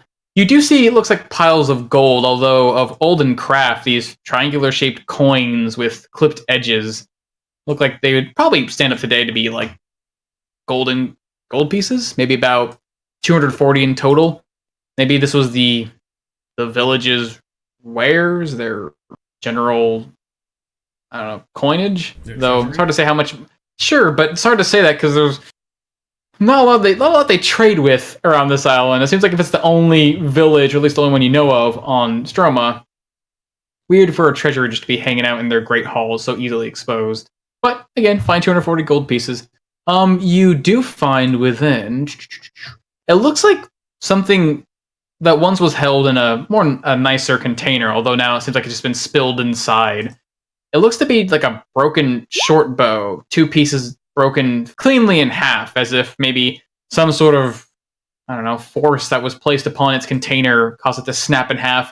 But you do see, at least of somewhat more value, a quiver beneath with, well, looks like about 10 arrows sticking out. The feathers on them, this very silken looking silver in color, and even the shaft of these arrows themselves seem to be very nicely decorated. You maybe pull them out, look at them, and you get to the metal tip and you realize they're of elven craft and still again of this silver metal, as it looks like you found some silver arrows. Yeah, Clyde, take this. This seems to be more your style. Oh, look at that. And among other things, you find it looks like a nice set of clothes, maybe something that one might wear when representing their people, although they're more tribal, not quite up to your snuff, Luna. Just like nice, like nice Nordic I'll pick outfits. 'em up. Something that would pick 'em up. definitely help against the cold, although again, definitely more feminine in design and size, something akin to elves. But when you move those clothes aside, you do find a few strange things. One of them is a set of boots that look like they've been made out of leaves, although when you toy with the material, you realize that they're almost as tough as a leather. You sort of like seeing how soft they are, moving them around. And when you sort of give them a test to see how well they stand up against maybe like tension, they don't seem to really make any sound. As if completely silent.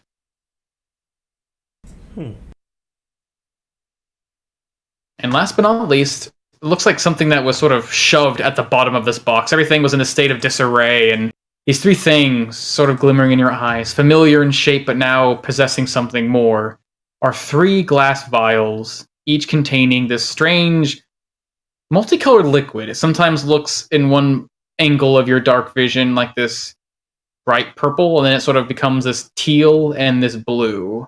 Almost this strange coloration. But what's stranger than that is in this desolate place, in this cold, cold hall filled with frost and ice, this liquid, as you open the box, continues to shimmer royal. It's not frozen. I wonder if this is like the vials that are by the chair. Samantha, I have weird liquids in strange vials. I know that's your specialty. Oh, yeah, you're not entirely wrong.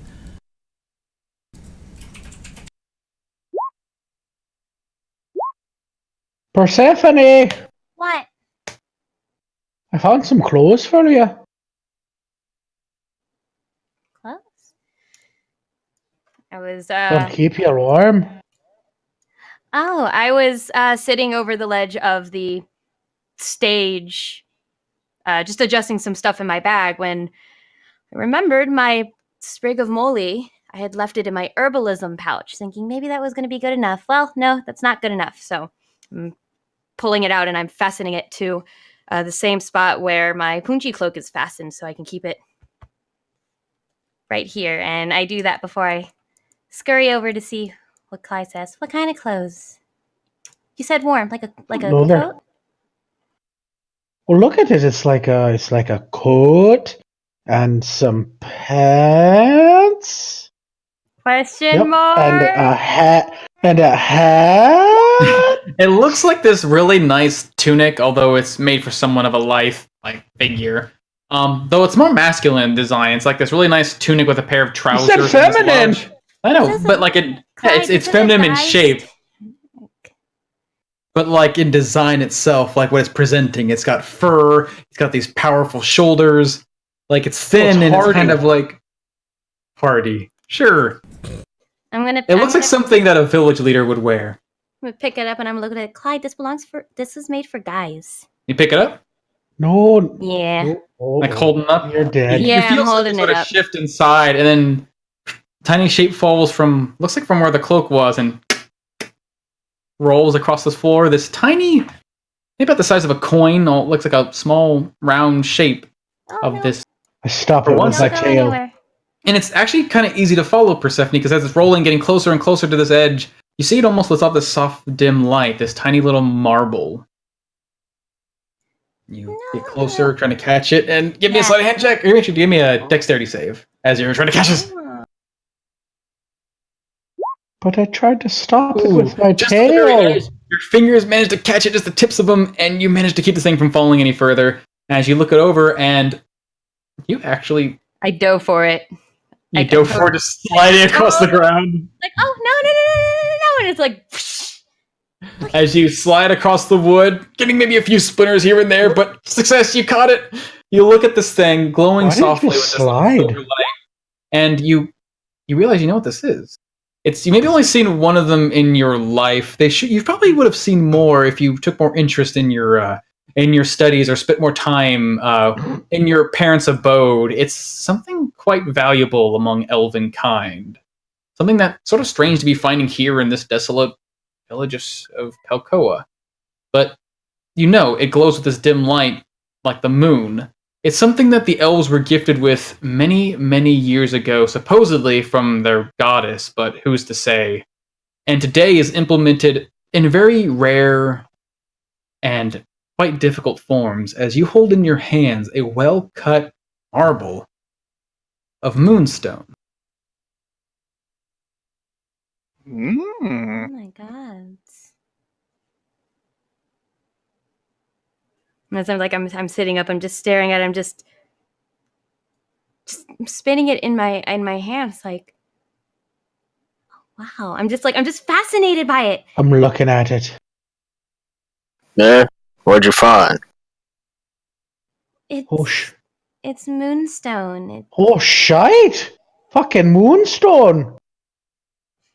It's not something that I expected to be here. It's very valuable. I'm also reading this as I talk, so give me a second. Elves love moonstone. Oh yeah, Clyde, you'd hear about moonstone. Maybe not recognizing by sight, but the name. Yeah, people get pretty crazy when they hear there's moonstone available, and usually the thimbles have been on the the more aggressive side, if they find a supply of this material, they're willing to do more heinous things in order to get their hands on it. People will fucking murder other folks for it. Yep. Tracking All for a piece of glass. Persephone with her little slide catch with one of my snakes, and just seeing her kind of stand up and taking a look at this thing and realizing what she's holding. Do I recognize it at all? Oh, you definitely recognize it. It's a precious gem, quite beautiful in its design. So Samantha kills Persephone for it. The better cut these gems are, the less color they actually have. They're almost this pure silver little ingot. This one seems pretty well cut, but not quite as up to snuff as it should be. But you do know it's not the beauty and the luster of these things that grant them their value. These things, they allow one to do what's generally impossible, to take the power of the arcane and harness it from a source and possibly flow it into a mundane object. In the same way that maybe you're wearing now this armor that somehow pulls itself back together whenever damaged. How this cloak that billows upon your back now carries you through the air and allows you to land softly on the ground. It's this strange material that's one of many that's used as a component in order to make that impossibility possible. Does Purse know that bit about it as well? Oh, yeah. I think I'm going to hold on to this. I'm going you to start should. tucking it in. Yeah. Keep it safe. I plan to. Indeed, that is a very potent thing to find. What the fuck is it doing here? Well, And you said the clothing I was holding was looked like made for a leader of sorts. Oh, yeah. well, if I had to take a really wild guess, I'm going to assume it was his. And I point to the skeleton, disheveled, torn apart bone pile. Mitty's sitting there just still chewing on one of the legs. Oh yeah, he's got it like 30% done. Because this Like he's isn't just How do you derive? shit out of it. this isn't something a commoner would have. This is something Oh, people more upper crust would own or Note be able to self. attain. Search the fucking clothing before I give it to Persephone. Want a drink, Timberson? I grab I give Clyde almost an offended look. And then I What? go reach for the boots that are in there. Nothing. Oh, Luna wants the boots. Yeah, I was Oh. asking what that's what the super quiet things were. You slap them and they almost make no noise. Yeah. Those are the boots. Might try to get some frost off of them. They slap together, but they don't really make any noise whatsoever. Seem like to be made out of these folded leaves. But it looks like something I would wear. Because I'm green. Were they green leaves, Omen? Maybe Yeah. they're orange leaves. Maybe they're red leaves. Or maybe they're purple leaves. Definitely seem green. Yeah. Oh, they're green leaves. Oh, yeah, Persephone. These boots are definitely you. It's not purple. It's not Luna's color.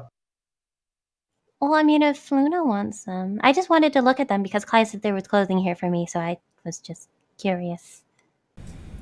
These boots seem to make you pretty quiet, or at least they don't make any noise. Maybe if you were actually wearing them, you'd actually be quiet. So here. No, I think it only affects the feet, Samantha, not the mouth. I'm going to try it Was that anyways. Samantha or Luna?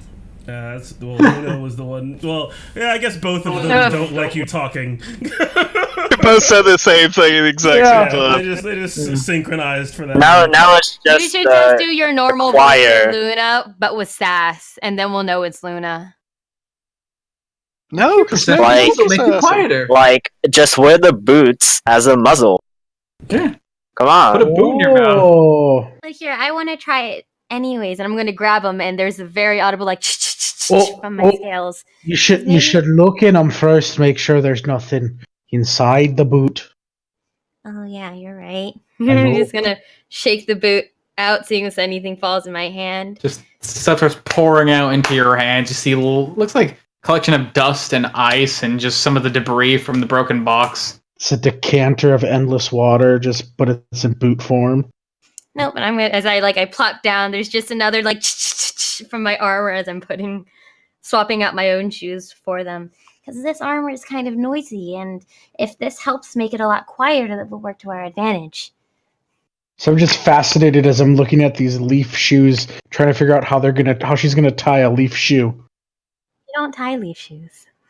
Yeah, it looks They like there's just some look sort of fastening on them made out of this, like looks like a darker leaf, but as she sort of slides them on, trying to figure them out, she sort of rolls one to the other side, and you can see the material actually sort of sealing itself as you put on, looks like a pair of elven boots. Nice Like and a- snug. Like a dragonkin finger trap.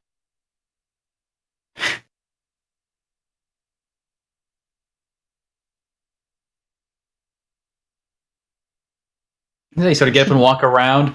Normally, Jump so up the and sound down. of listening to the sound of these boards creaking beneath your feet, but Right, I'm gonna Your stand step- up and do exactly what Clyde said. I'm gonna just start hopping. like you can still hear the sound of the boards like.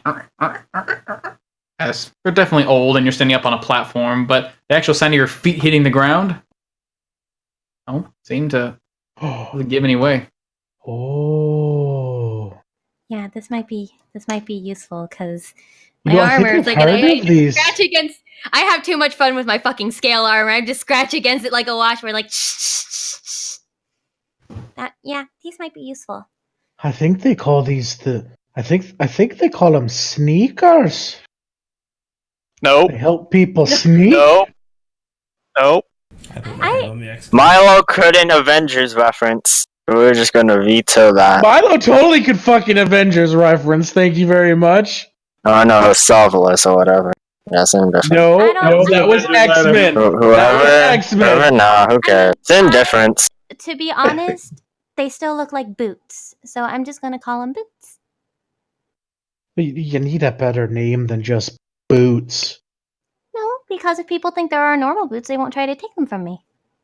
Well, you just tell other people that they're boots.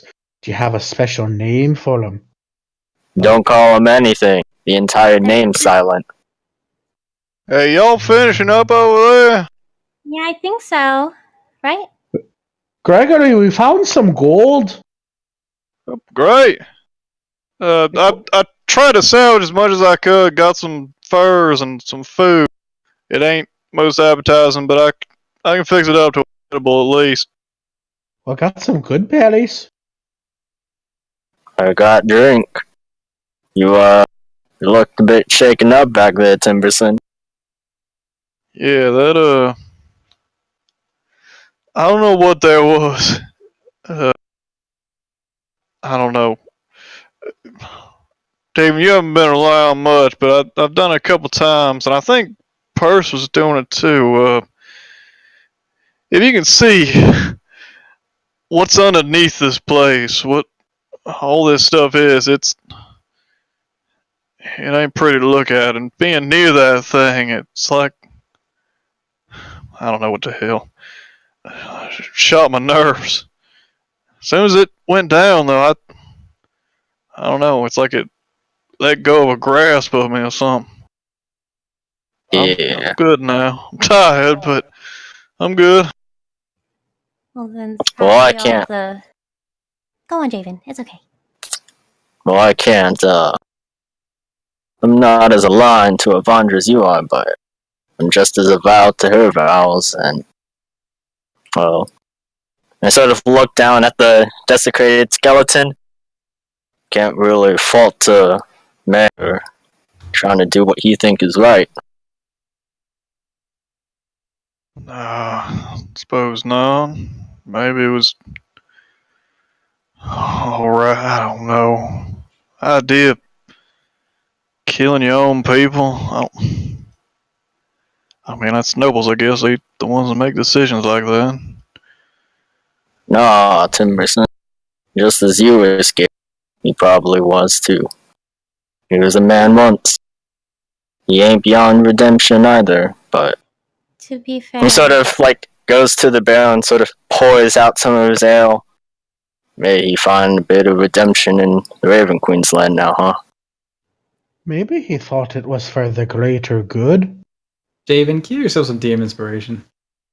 We're pouring out a 40. I already have some. Pour some out for Oh, your you got some homies. already? Yep. Ooh, there rolled me some D100. Yeah. My father used to tell me that when it comes to nobility, it's often that they not only take on the role to lead their people, but often the role and the risk to be viewed as almost a sort of enemies. Some decisions they make may not seem to be the best, and some may think it's against their greater good. And I think Javen is right. It was either stay in here and watch everybody die quickly or let everything out there get to them. I don't think a man in his position wanted to watch any more of his people fall to those monsters. Well, you make a fucking last stand. You don't just kill your people. No. Definitely. But I hope he can find forgiveness from Avandra and whatnot. Huh? Yeah, the Raven Queen sees him fit, I guess. I don't think what he did was right, but Wait, like, right. And nothing's So, beyond like- redemption. even bad people go. Like, is there like where good people go, and like where bad people go when they die? We just hope the Raven Queen sorts him out. I hear some people believe that once you're dead and that's it. No matter what you do, it's all over. And then some people think that, I don't know, some people think that's where demons come from. Sometimes you're locked away in a prison of souls. I mean, who knows?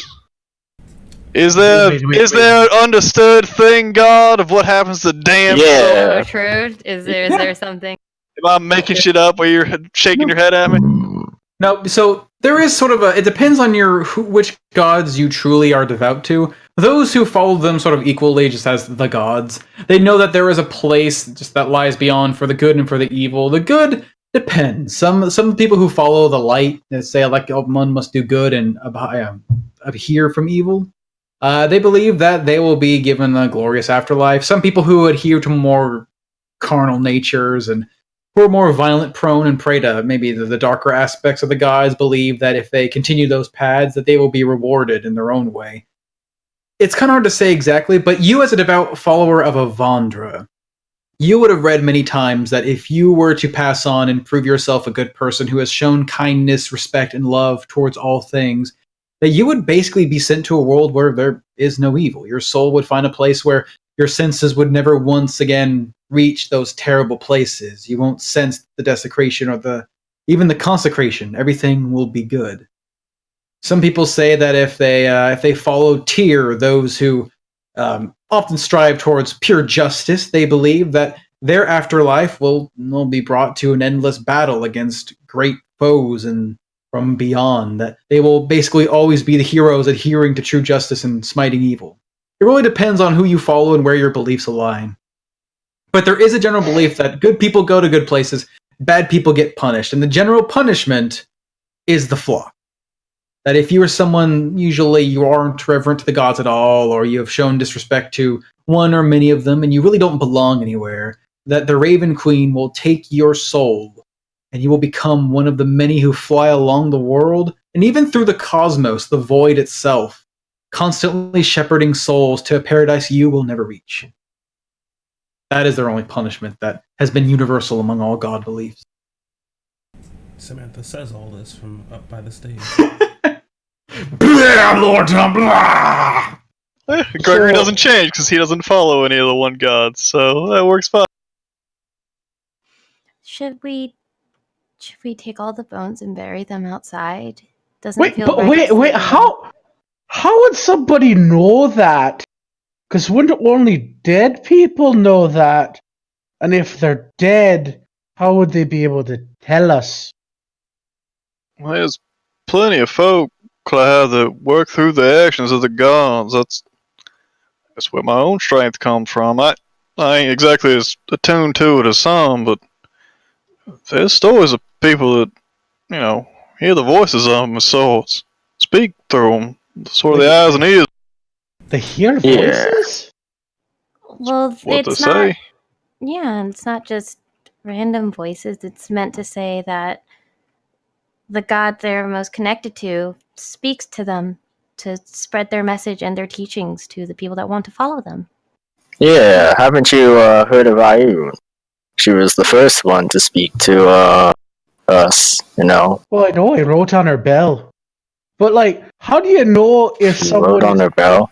is, like, actually hearing a god or just, like, absolutely out of their mind? Well, that's the thing about faith, Clyde. You just, Yeah. if you have enough of it, you believe that it's your god. It's not about the facts. You Clyde, just if I- gotta have a little faith sometimes, Clyde. Clyde, if I'm behind a wall or something and I'm start talking to you and you can't see me, don't still know it's me, right? Well, I know it's you. I know your voice, Gregory. There you go. Well, more And let's be honest, Gregory, importantly- you can't hide. You can't hide behind any of these pillars. More importantly, you don't just know Gregory's voice, because the forces of, well, infernal temptation are very good at deceiving. But you also know Gregory, and that's the part that comes into play when you start hearing the voices of the gods. They have to tell you things that, those gods would actually say. If Gregory So, starts like- hearing the voice of Avandra, and Avandra tells him to start killing children, hopefully Gregory knows that's not something Avandra would say. And I ain't saying that everybody that claims they hear the gods is being truthful. I'm sure there's plenty of crazies out there that think they can. I'm sure there's probably a couple that truly do. So, like, if you do something really bad, like in life, like, how do you, like, not be that person that shuffles people back and forth? Like, how do you gain that, what do they call it, redemption? In Redemption. some cases, you can't. We talked about that before, Clyde. People get arrested. You make amends. You try to do more good than bad. Trying to make up for it. It works That's why. just like the law of man as it does with the gods, I suppose. What if it's Yeah. not enough? In That's some- why I follow Avandra, Clyde. Everyone can be redeemed. That is not true. Mm. Some Wait. souls cannot be redeemed and only taste punishment. But the gods that deal out such heavy-handed Perhaps you don't justice- believe in Avandra, they don't. The gods that deal out such heavy-handed justice are not ones most good people find themselves praying to. Wait, are some of the gods evil? Some of them are less than kind. As Samantha just kind of takes the 3 vials and kind of just uncorks them and kind of just breaks all lab procedures and just gives them a nice little whiff. Just, man, what do I smell in these weird little No, radio you're vials? supposed to waft. I am wafting. Oh, good. Because your eyes just melt out of your head. Wait, That's a lot do, of eyes. can a Give me god hold a straight- grudge? Give me a straight Gods are check with very advantage. good at holding grudges. Very good at Oh. holding grudges. You said And that's why you follow Avandra. Check with advantage. yeah. Yeah. Oh, you did. Yeah. The only real thing you could pick up from this is the potent alcoholic smell to it. It probably explains why this thing hasn't frozen despite being in this intense cold. But it is interesting because it does have that sort of metallic scent to it as well. Hard to really discern other than, well, this is some sort of tonic. Like Samantha just kind of like after she kind of smells it, she just kind of gives like a sneeze. God, Oh, it's bless bless you. you. too fucking cold. She just Don't spill it now. She just recorks the 3 vials and just slips them into her cloak. I'll try to figure out what that stuff is. We get someplace warmer. It's too cold to get a good smell of it. Gregory, what was that one god again? The one in nature? Sylvanas. Persephone Oh. perks up. Bones, like she's carrying a boar This- pelt with like bones in it, like a leather basket now, and she's got some she's stuffing in her bag. Perhaps we can talk about this someplace warmer. This cold is literally killing me. It's not that bad. Oh wait, It really isn't. Yeah, you don't have How fur. about you have a haircut and tell me it's not that bad, Clyde? Why would I cut my hair? Good thing I don't have any. Why don't you just grow fur, Samantha? Because I'm covered in scales. How many Amen to can that, I pick sister. up, Omen? Wait, well, then why is Javen not cold? He's covered in scales. Because Javen. I spend a key point to breath weapon again. Shows And us I how- look over at Clyde. That's why. Oh, you've got fire in your belly. Always got fire in my belly. As he takes another sip of his drink.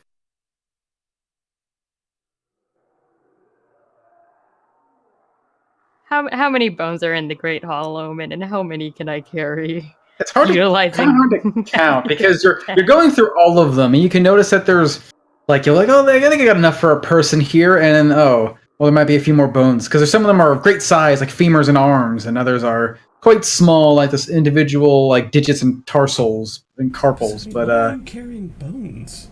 Do you just want to Why? leave them here? Just Yes. leave the dead where they fall? You don't want to give them like a We could- burial? We could just burn the building. No. Oh, Samantha, that would First, I'd keep you love to, warm. but we ain't really got the time to bury this man. You want to try We can't to- fucking bury the dead. You know how hard the ground is? Exactly. I can literally move Earth. Are you sure you can move frozen Earth? It's quite packed, quite heavily, I would think. Okay. But maybe your magic would allow you to move it. I just think it's a waste of time. Also, what are those awful noises? Clyde's done it. As Luna Clyde listens looks with her back at special Mitty. ears, and Mitty. yeah, Luna. also Once again, another conversation that seems to become its own swirling storm of controversy and philosophy. Luna just sort of tuning out and yeah, sounds like there's something outside, and it sounds like it's getting louder and louder. Damn it, Mitty, get your shit together. Does it sound like it's immediately outside or like nearby? Hard to say. You are quite good at perceiving your surroundings. Let's Can I go climb have a on the- damn look. Can Don't I climb tell up, me. like, up to Is there anything I can climb to see out of a window, or do I need Gregory to give Am me? I tall enough? There you The go. I'll windows give are like 10 Persephone feet the high. boost. Give her the boost. Yep, give her the boost. I'm gonna look out the window. Yeah, you look up and sort of peeking out the window again. Kind of hard to see because, well, though this area was seemingly devoid of some of this strange, debilitating fog, you look out and it's getting dark now. Looks like the evening's pressing on. The sun's no longer illuminating the fog, and you can't see anything. But as you're listening, the sound sounds a bit different, especially as you get close to the windows, because it sounds a lot more clear. Uh-oh. Don't tell me we just kicked up the hornet's nest. No, it's dark outside, and sounds like there's a lot out there. Well, sounds like we better get comfortable in this church. Town hall place. I hope Helios is okay. Yeah, I'm sure he's fine. He survived Just as you say on the that, island for you can years. hear suddenly this strange force presses against the door that's seemingly still sealed. I mean, he's survived this long. I'm sure he could survive another day. I'm just like holding the bar, about to close the door too, like, Maybe, Maybe you should close the door. oh, Oh my god, it's Peleus! Thank the gods! hey, let's get on in here. Hey, Billy, So, do they always get try to angry? open the door. As he sees you guys, the door opens up. You just see Peleus looking a bit dirtied and tired, looking around at you, although his expression is no longer solely solemn, it's a bit worried. You are alive. Good. Sounds like hell out there. Get on in here. I would prefer to go where there's a fire.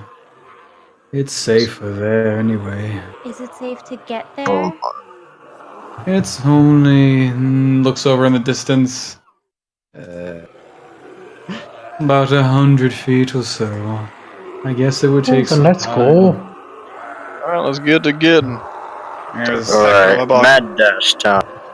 As I run. Run it. Party steps outside. You Don't look see- behind you. you look around What? you.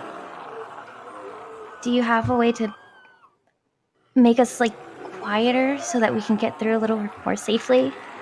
Oh. I mean, I remember you did a really good job hiding against the wall in Oakwell. That's true. Hey, I remember that. So just look around. I'm like,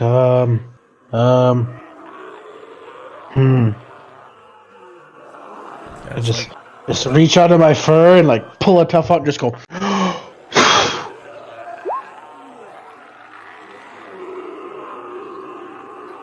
And Yes, and alright, let's go then. I'm just jamming myself up against the door. Ah! I'm already out. I'm dashing, dude. 100 feet, I can clear that in one turn. I'm out. What is Yeah, it some of you are turn taking speak it- of, Javen? as one of you, Javen immediately is darting out the door back to the hut where you saw, or it looks like Peleus took refuge. Others just sort of being quiet about your emotions. Again, it's getting dark out and it's terribly hard to see. Even those of you with dark vision can't really penetrate this fog, but the moment you step out, it becomes quite apparent that these sounds, no longer confined to this opening in a window, are not particularly too close, but they are filling the air of this hamlet within this village. And every so often you can hear the sounds of flesh being torn, and off in your distance you'll just see like one of these shambling corpses sort of leaning up against the fence will just suddenly get grabbed by something and pulled off just outside your vision, and this terrible ripping sound. But fortunately, thanks to the short distance and some of your natural stealth thanks to Clyde's fur, you guys end up Right. making it Pushing back the falls. into... Oh. What the fuck, know. Javen? It's because I have a torch, idiot. Come on. I have a massive fucking torch. You're I'm running stomping at through like the the foss, speed holding of your light. torch. He's singing a It's okay, but I have drinking song as he 18. goes. It's an 18. It's okay. It's an Yep. 18. 34. As you guys end up making it back into the abode of 1, 2, 3, 4, 6, 7. What the fuck's the matter? Anyways. All of these fuck was it? 18s. All this 18. It's like Mitty's running and like he just like runs to the door and just boom because he's still got the one femur and then he turns his head sideways and goes through. I don't know, where are we? Yeah. Oh look, I got the bed. As you're now all inside of Peleus' teeny tiny hut, and all around you, you can hear the sounds of wood being scraped. It sounds like by claws of sorts. Every once in a while, you can hear the sound of some door being banged on, and eventually breaking and shattering. And these terrible screams all around you. But even with some of the light of the fire, for some reason not on the fire, light of the fire, like illuminating this area. It seems like some of the walls and doors have been mostly sealed, save for a few cracks. And it seems like you guys are, for the most part, safe, although contained in this tiny area. But with some of your food in tow, pretty well off.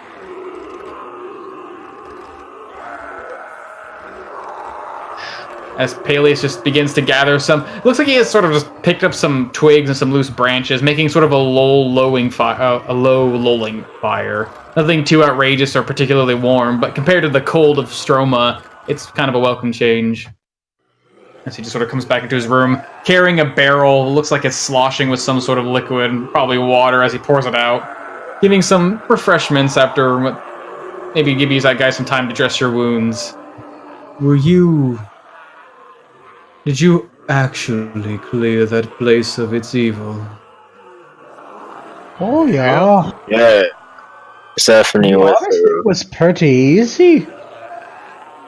with her woo magic coming through the ceiling or something. The fuck? Why does Mitty have a red bar? Yeah, I'm gonna. Are we resting? Can I do my Hearth of Moonlight channel? Sure. Bush. His max health was reduced. Yeah, our max health were reduced. For Mitty. Oh yeah, you guys are coming off that. Ah, how lovely. The red Giant bar was bubble. We're all purple. Luna's just basking in her natural environment. As And these when soft David lights. mentions my magic, it's like, yeah, and I'm just gonna almost like tossed up what she would consider fairy dust as her little crystal dome rains down around us. In the moment this magical powder seems to fill the air, glittering every little spots here and there, bringing a sense of comfort to this frozen, desolate area. The sounds of these terrible things that still reach through the cracks in this building somehow lessen and almost become muffled, although you can still make them out somewhat clearly. It's a bit of relief compared to the horrible sounds filling your ears. Still audible, but has a muffled Much better.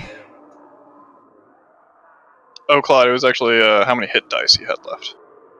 'Cause we had a short rest. Oh, That's what it was. that makes more sense. Let's drink from my ale horn.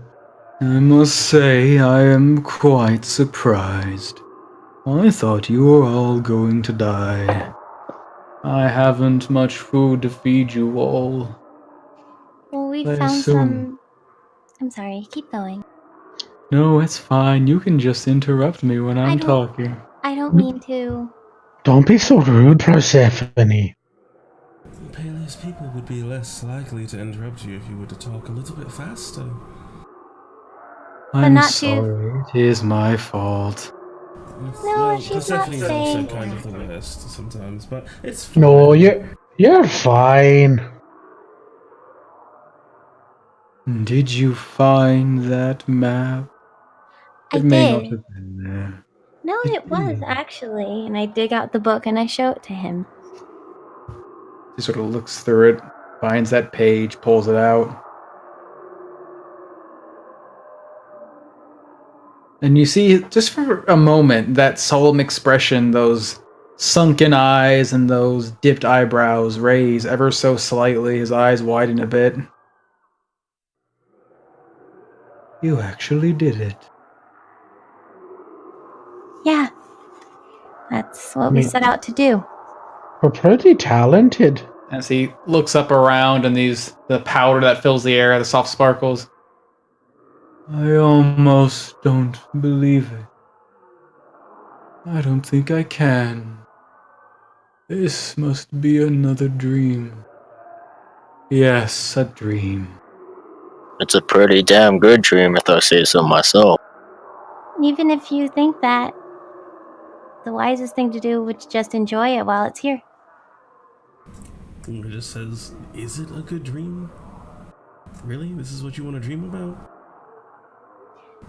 It's What? He's surrounded by people that like him? Yeah, and his It's whole the town hope. is also dead, full of horrible monsters, and everything he knows and loves has been destroyed. And he also sounds Oh, like this. just- You want to sound like this in your dreams? it's about the hope it's giving him. I mean, we could Up just until kill this point- everything in town. Up until this point, he didn't think anything was going to fix this. The same thing with Lucasta. All the Liscus that I brought her, she didn't have as many when I started my garden, so I'm sure she was having trouble with them too. But you don't think if we... Living months without hope, just to have hope show up and probably fail you is, I don't think, a dream. But Oh, what do you mean? We're not gonna fail. Yeah. Got this. We took down some big evil chief who had some highly valuable stone thing that has super magic or whatever that everyone will kill for. Luna and or Samantha, if you in a bad place, somebody showing up with a light to make it a bit brighter, that wouldn't be a godsend? I'm not saying it wouldn't be a godsend, Gregory, but I kind of get what Luna's saying. It's still a bunch of suffering beforehand. I wouldn't say it's a dream. You know what I would say? It's probably just reality. Look, I've had moments where a half-eaten rotten apple was the best damn thing that could come to me. I gotta understand, anything, the slightest shred of hope can be everything. Somebody ain't got nothing.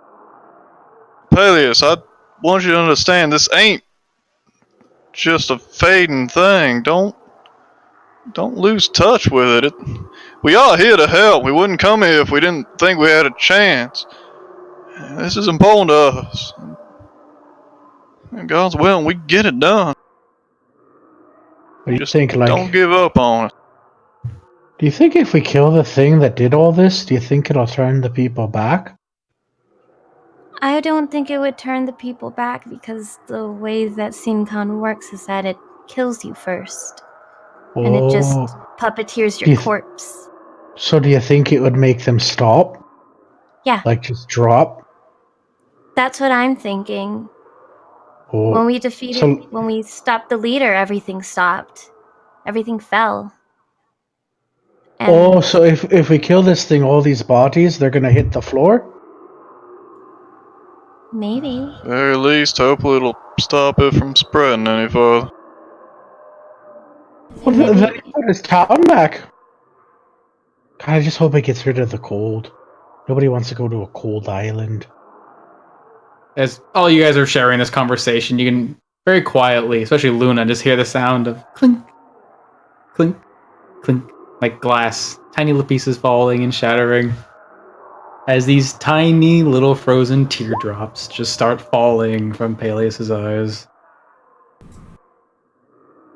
I think I feel happy. I think I'm happy you're all alive. I think I'm happy you can all... Maybe you all will end this misery. He just looks up at you, Gregory. This powerful voice of reason. Just think, Peleus. All this weren't for nothing. You lived, you survived, and we found you. You guided us to where we needed to go. Without you, we wouldn't have found that map. We could all froze to death out here. All this weren't for nothing. Just believe in that, alright?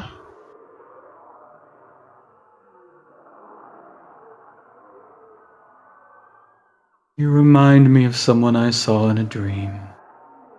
The air was filled with fireflies.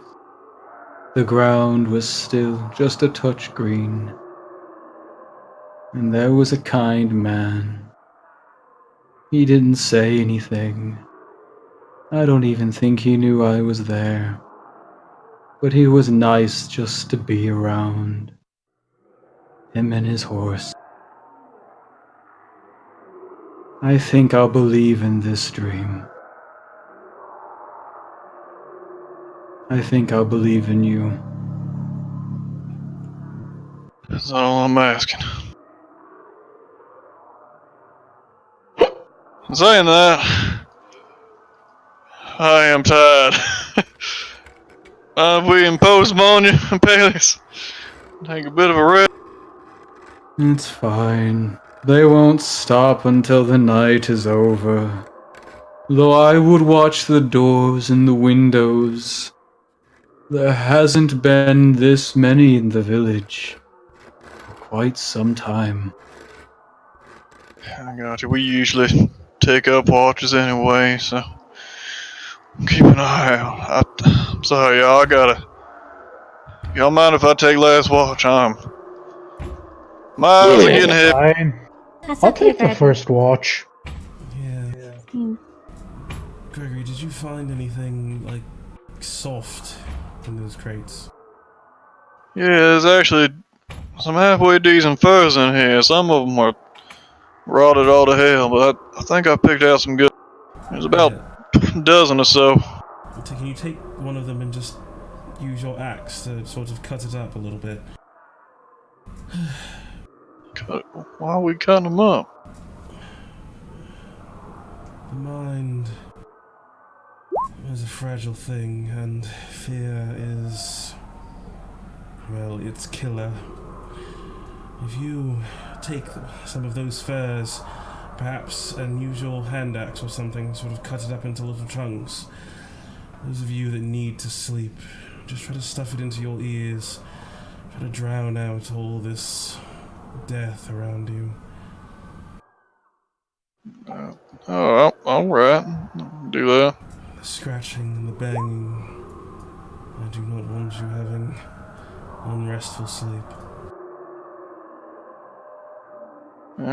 I'll take out just one of the furs and just cut off one of the little strips, trying to use the least amount of material as possible, and just cut little spots out and shove them in my ears. Alright, well, I don't know, I guess just kick me to get me up in the morning. I'll shake you, it's fine. Anything else? Well, I'm gonna hit the hay then. Let me know if anything happens, yeah. Just kind of like pass out some of the stripped fur to the other people who need to go to sleep. If they want to try to plug their ears. I don't need any. I'm used to this. I'm not gonna take any. You're used to this, Clyde. An island Yeah? of death and untold horrors. This is a walk in the park for you. Well, no, I mean, but there's always people screaming and yelling and banging down in the dungeons underneath the ship. And Persephone's eyes just kind of widen as she looks at Clyde. Yeah, You know, Clyde, Live a sad two life. more of mine. I'm real happy. I'm real happy you're with us and not on that ship. Yeah, me too. But when you're sold into slavery, you're usually not all that happy. So you scream, Yeah, cry. uh-huh. Can't imagine being chained against your will, so pleasant experience. The trick is to learn how to pick the lock on the chains. And then get the feck out. Yeah. Well, best of luck to those escaped slaves. Samantha just hands the Well, strips to you anyway and just goes back to her seat. you see though, if they escape, Javen, they usually send somebody after them. And usually, that slave never makes it out alive. Truly. Always a chance. No, not if you run from the thimbles. Guess death, in that case, death is better than slavery. No, probably not. What? You wait to get sold, but get out of the thimbles, and then try to escape.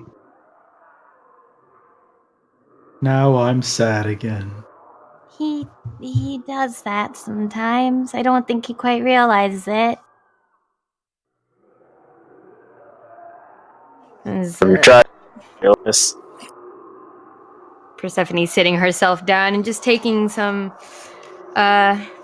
journals out, gearing up. You know, she didn't say it, but she's anticipating to stay up first watch with Clyde and Samantha, and just go over, fill in her own notes, and then she has Elmon's journal a little off to the side. She's not quite sure how she's going to organize that yet, because then he's something nice and neat, because that's for somebody else.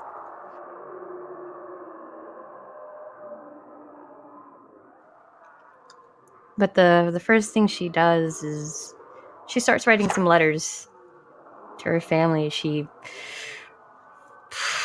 writes to her teacher about this crazy, unnaturally dead island and some of the things that she's seen, how it bothers her. And she writes to her brother about what she's learned about leaders and their decisions.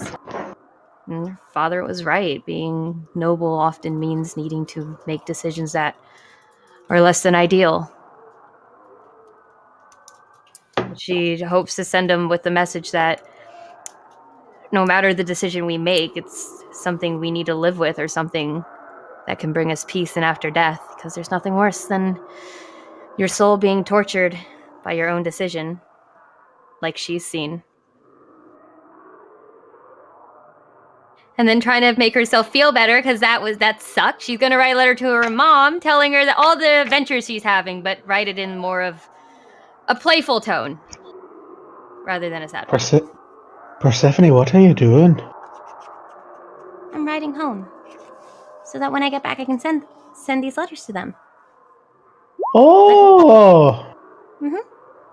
Like when we finished that's- defeating General Lunge, I sent a bunch of letters back home from Thistle. Do you think you'll get a response? No, I don't give them a return address. Why not? Well, because what if they come looking for me and then they want me to come back Well, that home? means they missed you. And that's good that they miss me, but if they actively come to bring me back home... Persephone. We've beat back fucking armies of hobgoblins. You fucking just killed some kind of weird ass skeleton ghost spirit thing. If you don't want to go somewhere, you don't have to fucking go. You just tell them no. I stop writing and slowly look up at Clyde. Clyde, if it was that simple, I wouldn't be so scared of it. Well, you don't need to be scared of it, Persephone. You've got us. We're not gonna let anyone take you. And no offense, but I'm pretty sure I could kick your brother's arse. And that's the problem. I don't want my friends and my family fighting. I don't want people pulling me in two different directions, trying to keep me where they want me, trying to take me where they want me to go. And the problem is, Clyde, sure, I can tell them no, but I do miss them. Persephone, you're a strong, independent young lass. No one's gonna tell you where to go. You get to decide that for yourself. And we'll support you. Whatever you want to do. I just start folding up my journals, and I'm going to make my way to the other corner of the room. It's not that simple. I'm just gonna sit myself facing away from him now. You just think it's not that simple, Persephone. It really is. One day you'll learn. One day you'll understand. You get a lot more say in your life than your family or your friends. Alright, come here, pup. Christ, you're still fucking eating that bone. Wait, do you want some bone for that journal for the noble? No, I think I'll be fine. Okay.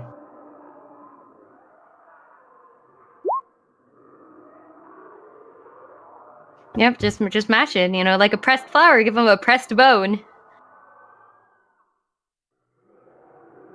I'm gonna look out the fucking windows. Yep, peeking out the window, you can kind of see maybe just glimpses of things moving around. At one point, you do see this large, pale figure, thin and bony, sort of pass right in front of you. It doesn't seem to pay you any mind as it walks over to one of these buildings just next to you, and you can see its claws dig into the wood and just tear open a chunk, and it pulls itself inside, and you don't see it again. Fucking assholes, just breaking people's houses. Yeah. Anything else you guys want to do? First watch basically goes pretty well. Nothing really accosts the house. Occasionally you hear the sound of something scratching along the wall, but none of these things around in Pelcoa seem to turn their focus towards the little cottage that you've taken residence in. Does Peleus sleep? Peleus is just sort of sitting by the fire, just looks like he's sort of beside himself with his thoughts. He looks exhausted, but he's not sleeping. Elias, do you want to go sleep in the bed? No. I cannot sleep yet. I want to stay in this dream a little longer. Okay, do you want a good berry? I do like good berries. As you may have recalled earlier, he sort of what showed how he survived in this desolate island is he himself has this supply of good berries. Oh, look at that. So I'm gonna eat one and I give one to Mitty. I'd like to try one of yours, though. Oh, here we go. As he takes one and pops it in his mouth. That is so delicious. I know, they're really Clink, good. clink, clink, clink, clink. Yours taste better than mine. Let me have one of yours. As he hands you, it looks like a small frost-covered berry. Pops it in your hand, and you plop it in your mouth, and well, it's not like yours, Clyde. Yours just pops with flavor. It's like a little sweet tart that just it immediately invigorates you and gets you back on your feet. This is more like it's this sort of almost has like a fig taste to it. Like it's more mellow and rich, and it's more like a comfort food than it is like a little pick-me-up. Peleus. I think mine does taste better. It does. That's okay, though. Persephone looks over her shoulder to see this happen. She just has a little smile. Wait, She's not Persephone, did disappointed. you want one? No. No, it's fine. You should have his. They're better. That's true, it really is. Samantha, did you want some good berries? I've got 2 left until they spoil. She just, without saying anything, just holds out a hand. So I put 2 good berries in her hand. She just eats one, then tucks the other one away in her cloak. Well, don't... No, Samantha, it's gonna spoil in a couple of hours. I'm still going to be awake in a couple of hours. Okay. Yeah, God, fucking nothing Gregory really. snores. Nothing really accosts you in that first couple hours, and eventually watch comes to an end. Was anyone else on second watch? It's fine. You can Samantha is. keep all my eyes watching over you. Okay. I'm gonna pack up my stuff and get myself snug in this corner. It was actually terrifying. That was. Snakes are adorable, thank you. They are canonically adorable. Terrifying. Don't ever do that again. What's the opposite of a D100? Can you roll a D negative 100? What? I'm not gonna chop you up in your sleep and eat you. What? Yeah, they're just gonna swallow you whole. But yeah, Peleus, There's no one are you else, going it to would bed now? Watching everyone else go to sleep, I'm just kind of like most of my snakes were keeping an eye on Peleus, as Samantha seemed to be thinking about something pretty intently. She wasn't commenting on Persephone and Clyde's back and forth. But then as Clyde and Persephone start to prepare to go to sleep, she just kind of looks around to see if everyone else is sleeping rather well. you can have my bed. You have the better berries. Okay.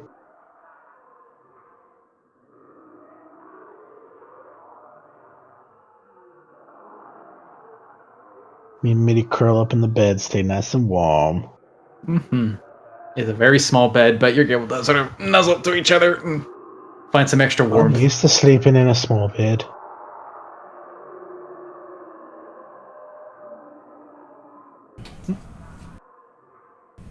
So, Peleus. You see him at this point. He, after letting Clyde take his bed, he's sort of just looking out one of the cracked windows, just off into the distance. Wherever's going on out there, the carnage you can hear. Yes. Come here, do not concern yourself with those things. There's quite a few out there. I hope they leave in the morning. It'll be troublesome trying to go look for more supplies. And they may kill me. I'm certain we will not let them kill you. Here, come take a seat by the fire with me. As he just sort of carefully gets down on his knees and just sort of, in this sort of almost reverent sit style, not quite relaxed or comfortable, just as if he's like paying respect to someone, just sitting in front of this fire.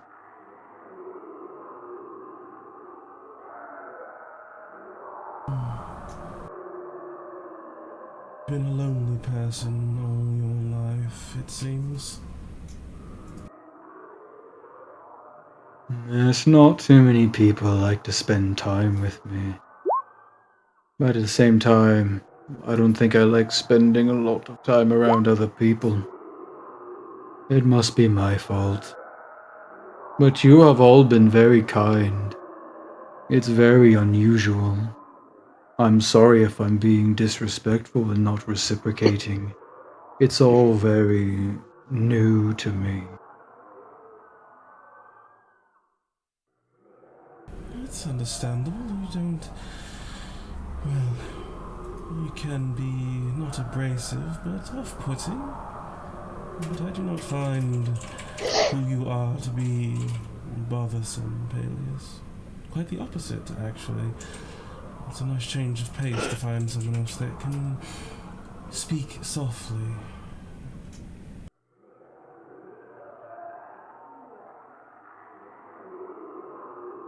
He sort of looks at you with sort of this confused look. She just looks, if he wasn't looking at me already, looking up at her now, you can see that all of her focus is on him.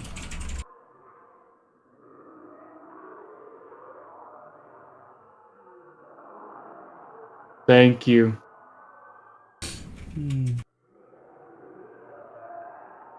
I have extended the offer, Peleus, for you to come back with us away from this place.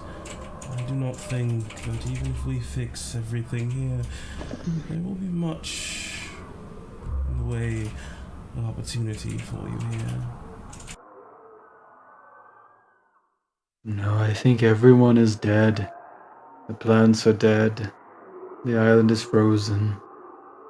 And even if you cure this thing, even if all those corpses stop walking around, I'd still be stuck here.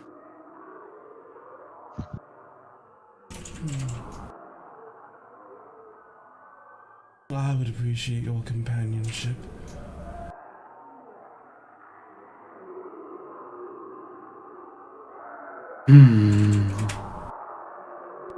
But if I leave, where would I go? There's people everywhere, and they will look at me and they will think that I too am bothersome. That may be true, Peleus, but I have interacted with lots of people, and I can tell you, everyone has something not worth liking about them. As something that can irk people or irritate people, you are no different. Being with me, you will have someone who does not find you bothersome or worrisome or irksome. You can talk to, someone you can spend time with, and someone who will have things she needs you to do.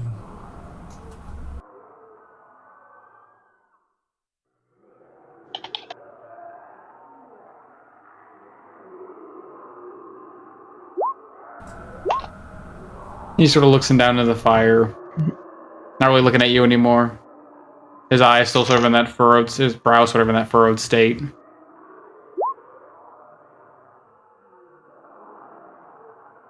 I don't understand. You want me to follow you and do the things you say because you like me.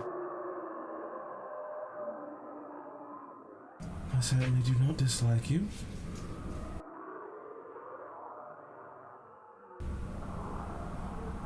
But if payment is what you require in addition to companionship, that is perfectly fine. people I travel with are not like that. We travel together with purpose, but I have others, well, not quite like them or yourself, who are under my employment, if you will. For you, Peleus, I would not see you as someone under my employment, but just a friend who sometimes does favors for another friend. I'm desperately trying to charm him over the course of this minute.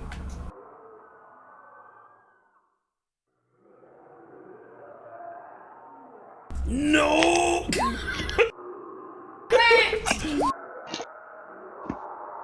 is silenced. Well, you did. Winning.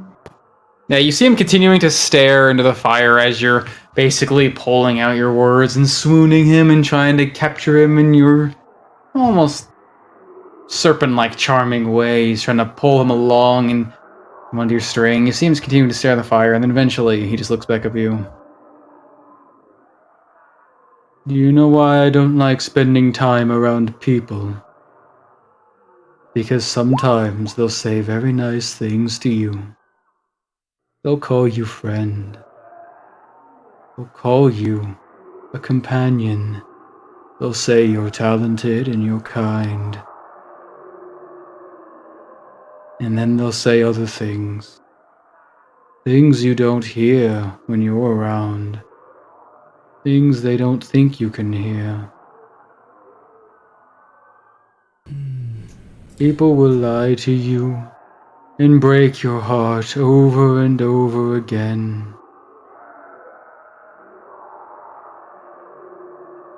When that man speaks, I can tell he is honest.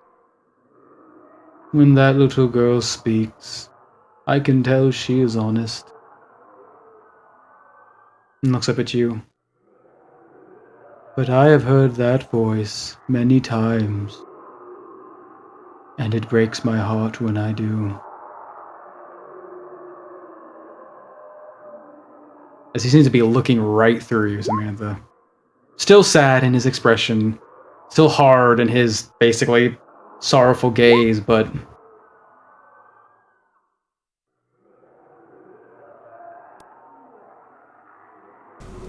It is twice now. It is a very disappointing thing when you are so good at lying that people don't believe you when you're telling the truth. And rebuke me if you wish.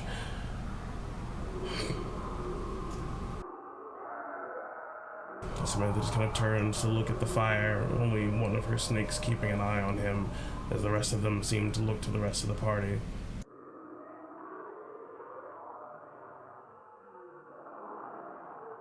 he lets out this sort of just exhausted sigh and turns back to the fire.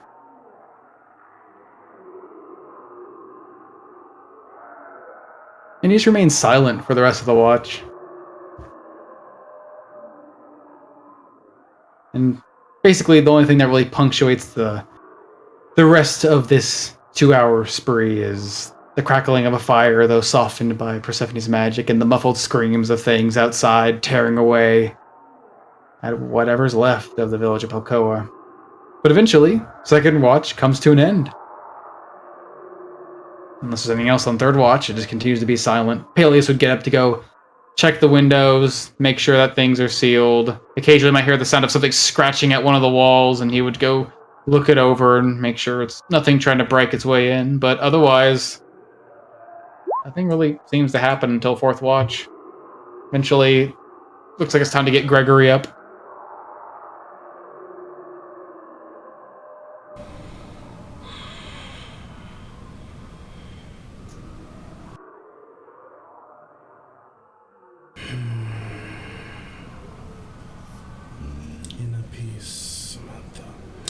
As she just kind of gets up and goes and gently shakes Gregory awake, reaching over to his shoulder, trying to wake him up.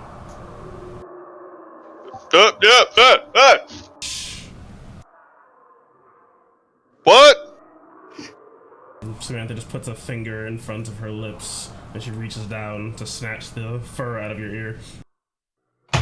Oh, hell, sorry. Yeah.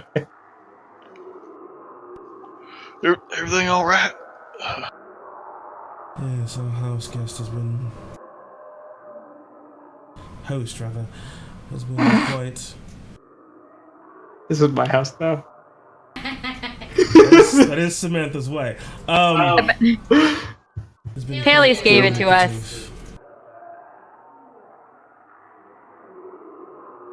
He's been through a lot, so...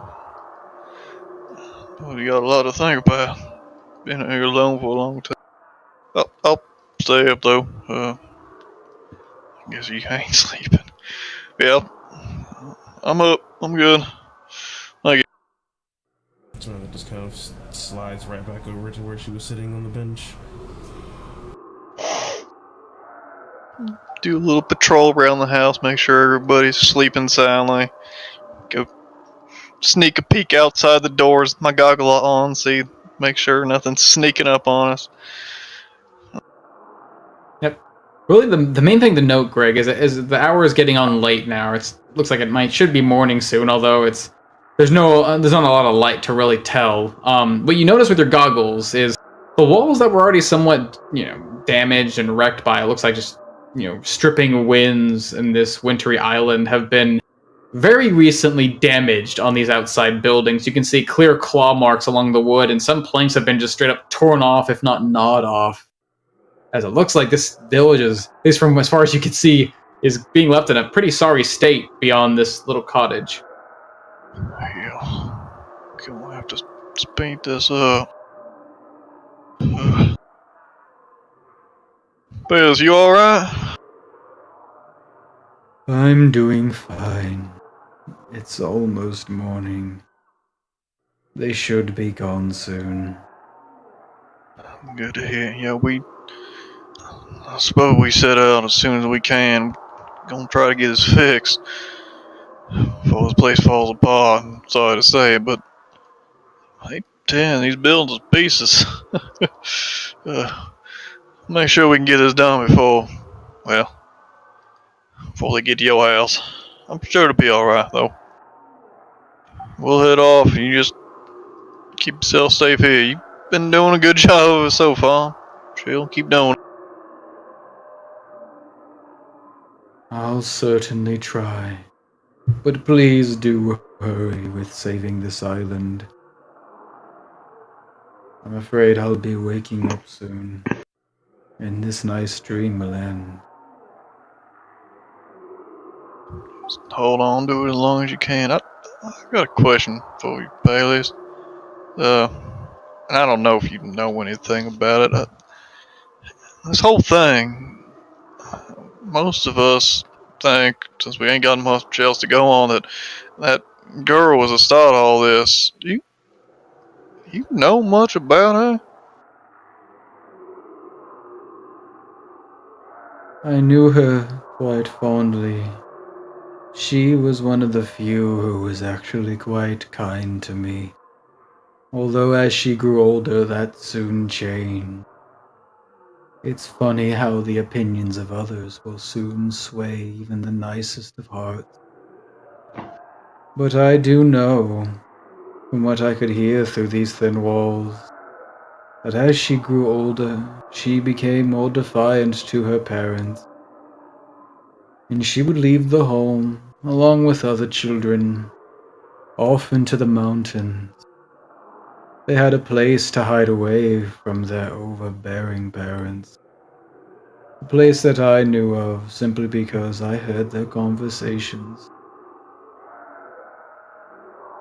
But the night she left, there was a storm. I'd never seen anything quite like it. The sky was flashing with lightning, I believe. But I heard no thunder. But I could feel it. The ground would shake as if the heavens themselves were falling. She never came back that night. And that's when the search party started looking for answers. I told them what I knew of their path up into the mountains. They did not come back with her, but they did come back with this terrible, terrible affliction. I suppose if there was anyone at fault, it would not be her. It would be me. Oh, come on, man. Don't blame yourself for that. I mean, you just doing what you try to do to help. Not like you knew what was gonna happen. You said she brought other kids with her, and were the other kids with her when she left that night, or did she go by lonesome? I believe she left on her own. It wasn't planned. I believe she was fighting with her father.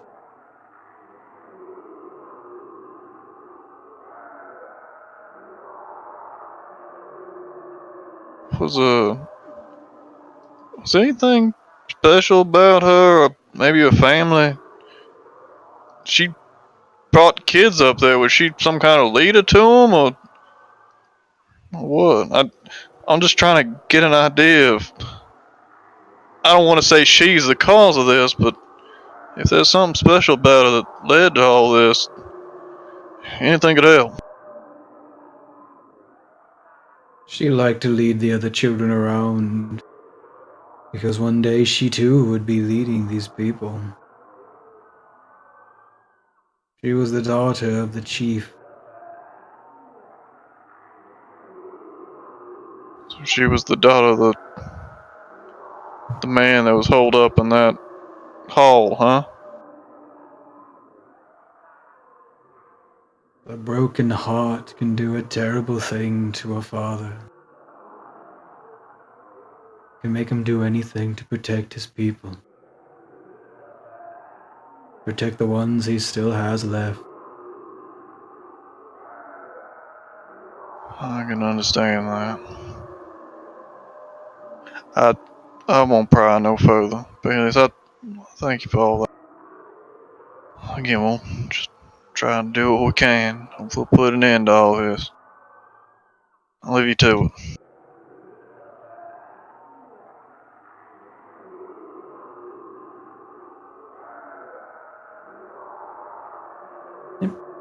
As with your words, Greg, he sort of just is lost, pondering, thinking back on maybe a thing that happened, or maybe just their words themselves. But yeah, other than that, he remains relatively quiet until eventually sort of settling in the corner and seemingly kneeling down and just sort of looks like almost like a meditative state, but not quite sleeping, just staring off into the fire.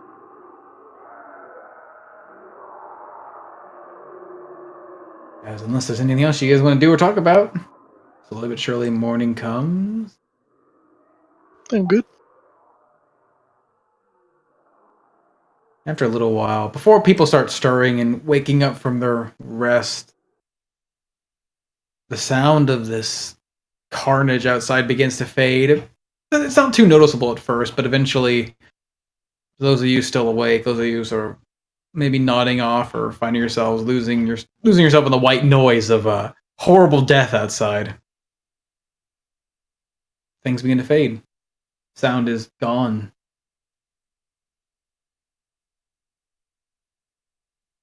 And outside the window, though very faintly, you can see soft light along the fog begin to illuminate things as morning comes. Alright, well. We start heading out here as soon as it gets a little bit. I'm glad. It's morning. Oh! Oh!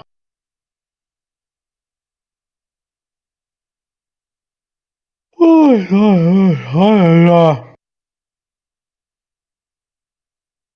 Pass out these furs. I got a bit of food. I'll take them with us, but it'll take a bit to make them edible. I'd rather not use the strength to do it if I ain't have to. But I'll take him with him just in case.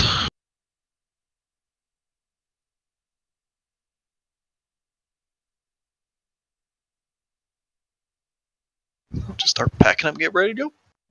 All right, people getting around, gathering their stuff. You see Peleus is still kneeling in the corner, although his eyes are still locked on all of you, seeing you get up and getting your stuff around. Please do return. If anything, just return. I ain't got no plans of dying here, Peleus. Same. You notice as you come around, Samantha's scales shifting from green and almost kind of iridescent with enough light to just this pale white skin again. And she seems to be pulling her coat and cloak tight around her and pulling up her hood, her snakes kind of disappearing into a mass of black hair that she tucks behind her head.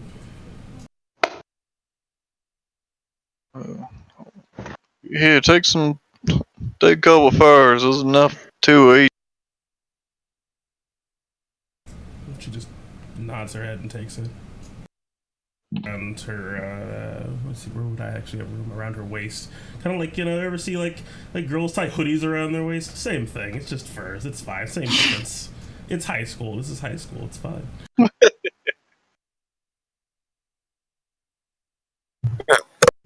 Doing my stretches, but inside. Trying to poop. Sorry about that, Chris. That's fine. Yeah, just jump on.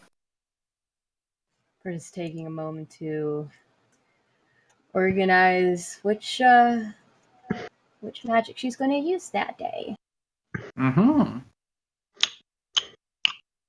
Well, I look outside. Peeking outside the door, which easily enough you guys can remove. You can see a bit better now through this fog, although it's still quite persistent. Yeah, like what Greg noted at the end of his watch, you began off seeing these things tearing away at the walls, the doors of these buildings. Outside, you just see pieces of wood and wreckage, as it looks like a lot of these cottages have just been ripped to shreds by clawed creatures. You can even see some artifacts from within those homes spilled out across the sand or the dirt and the frost. So these things look like they've been raided. And most noticeably of all, in this cold little village of Pocoa, the sounds of those creatures have long faded as you guys gather your things and prepare to leave. But it's strangely silent. You don't hear the groans of those things tied to pins or wandering around aimlessly in their little barricades.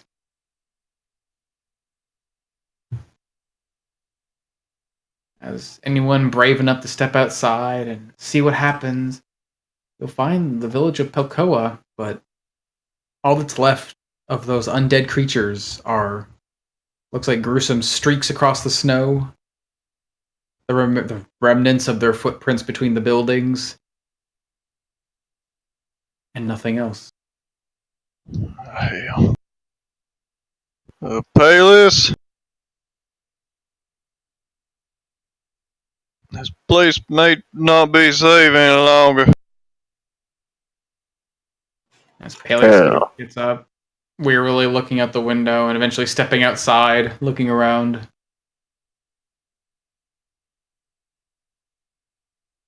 They're all gone.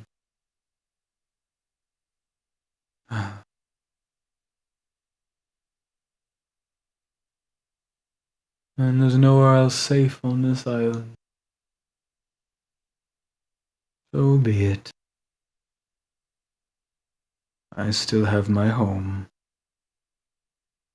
Peleus,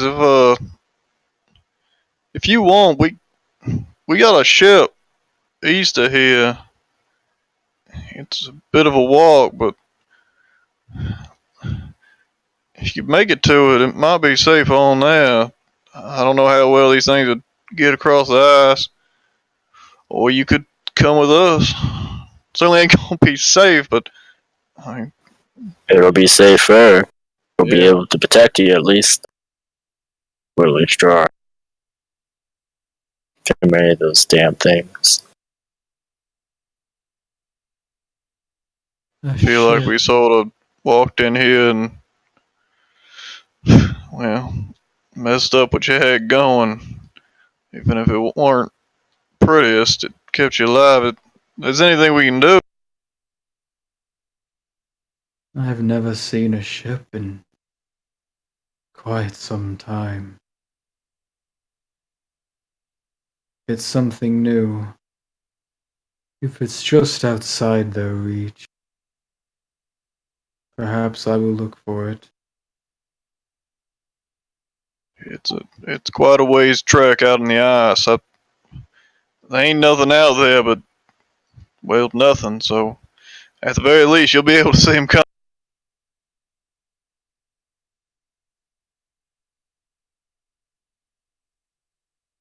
Thank you for this, all of you. I must ask a very, very awkward question now, and I do hope you forgive me. Shoot. What are your names? Oh, my name's Clyde Arthur Thimble, and it is Mitty Ulysses Thimble. Did I not say my name? Hell, Payless. Named Gregor Timberson. I'm sorry. From Oak.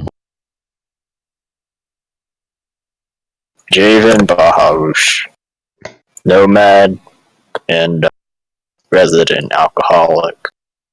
He sort of glances at Samantha with a cheeky grin. Pleasure to formally introduce myself, Paley.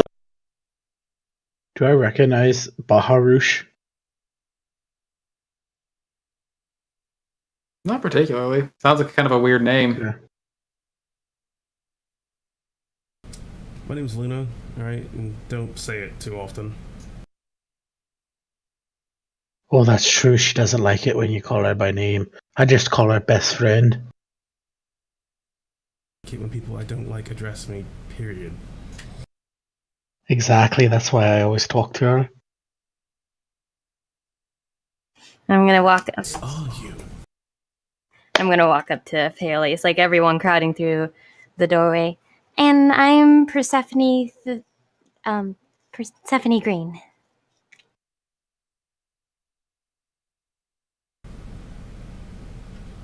Doesn't fucking Can I matter. insight check that?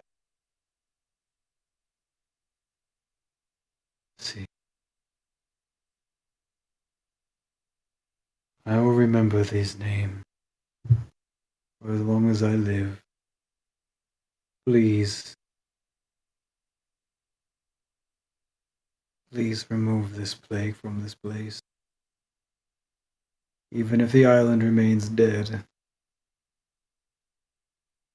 And I know they may not have liked me. Maybe some of them even hated me. But please bring rest to my people. We own a Payless. Oh yeah. Give her name and just opens the door and steps outside. Oh, that was Samantha. You're a turnip.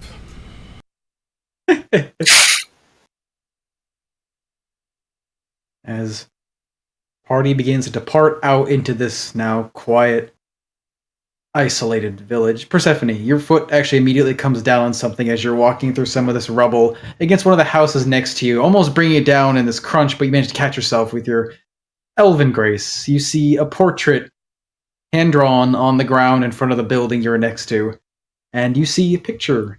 Two people, an older woman and a young girl. Lokara and Locasta. Pick it up. Written on the back. Oh. Although it seems like the frame has been recently torn, and the picture's almost been ripped to shreds as if something pulled it apart, only the smallest amount of this parchment remaining holding it together. I'm gonna pull out the journal that I'm gonna use for Elmon, because that's the least used journal I've got, and I'm going to gently put the portrait in there and keep it safe in the book as I tuck it back in my backpack. I'm sure she'd like to see this.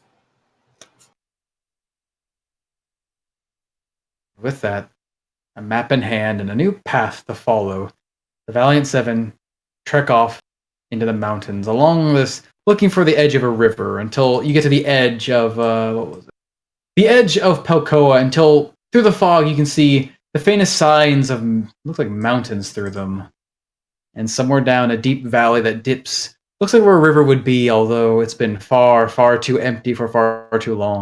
And eventually you find something of a thin, narrow walkway along. It looks like a deep canyon where the village of Pelcoa ends and this mountain range begins.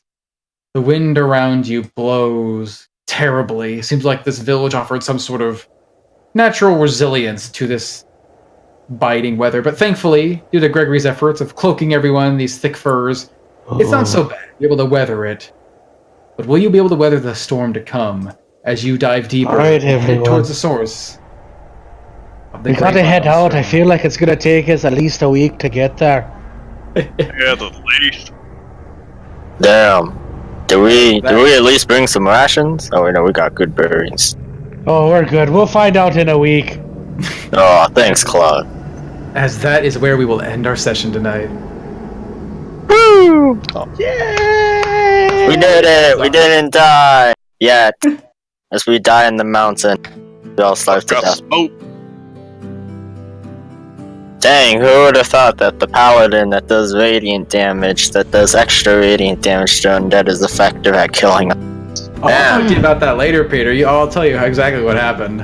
Oh. I was Oh proud of no. you. Yay.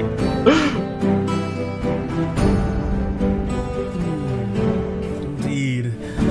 That is all she wrote this week. But there will be more Song of Rapture next Thursday at 7:30 p.m. Eastern. We'll find out what happens as the Valiant Seven continue their push into Stroma.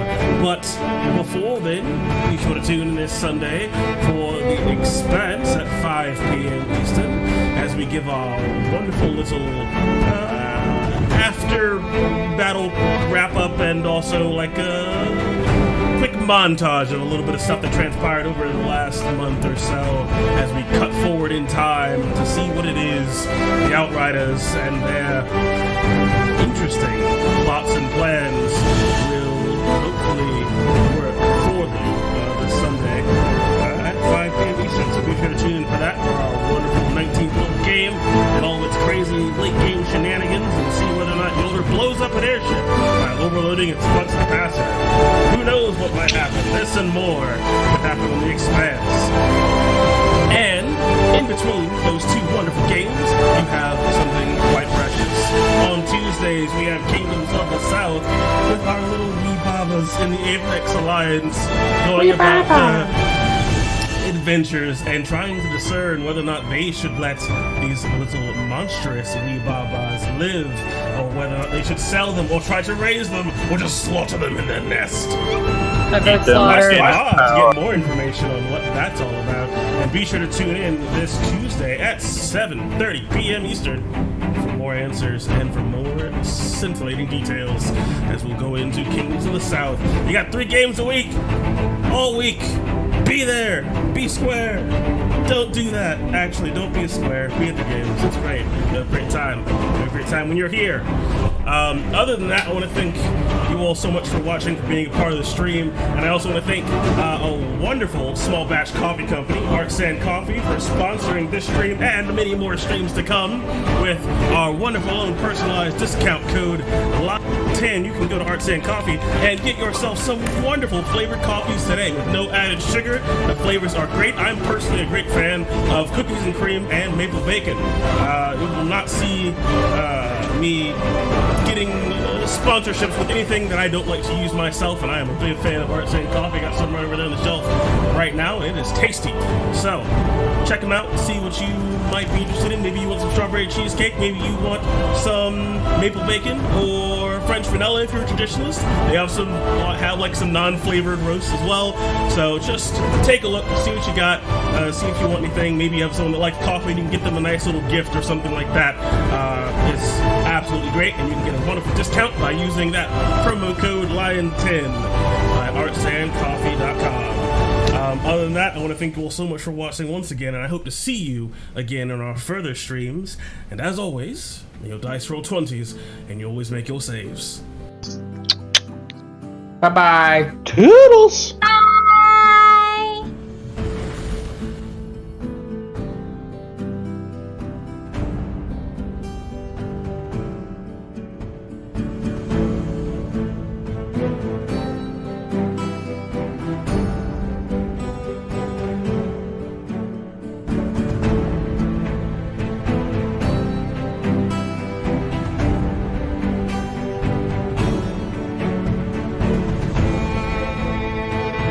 Lion. Good sir.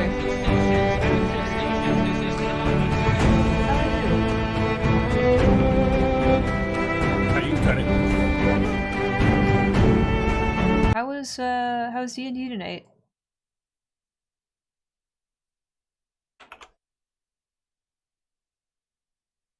And thank you so much for the host. Hello. Hi Tiger Bones.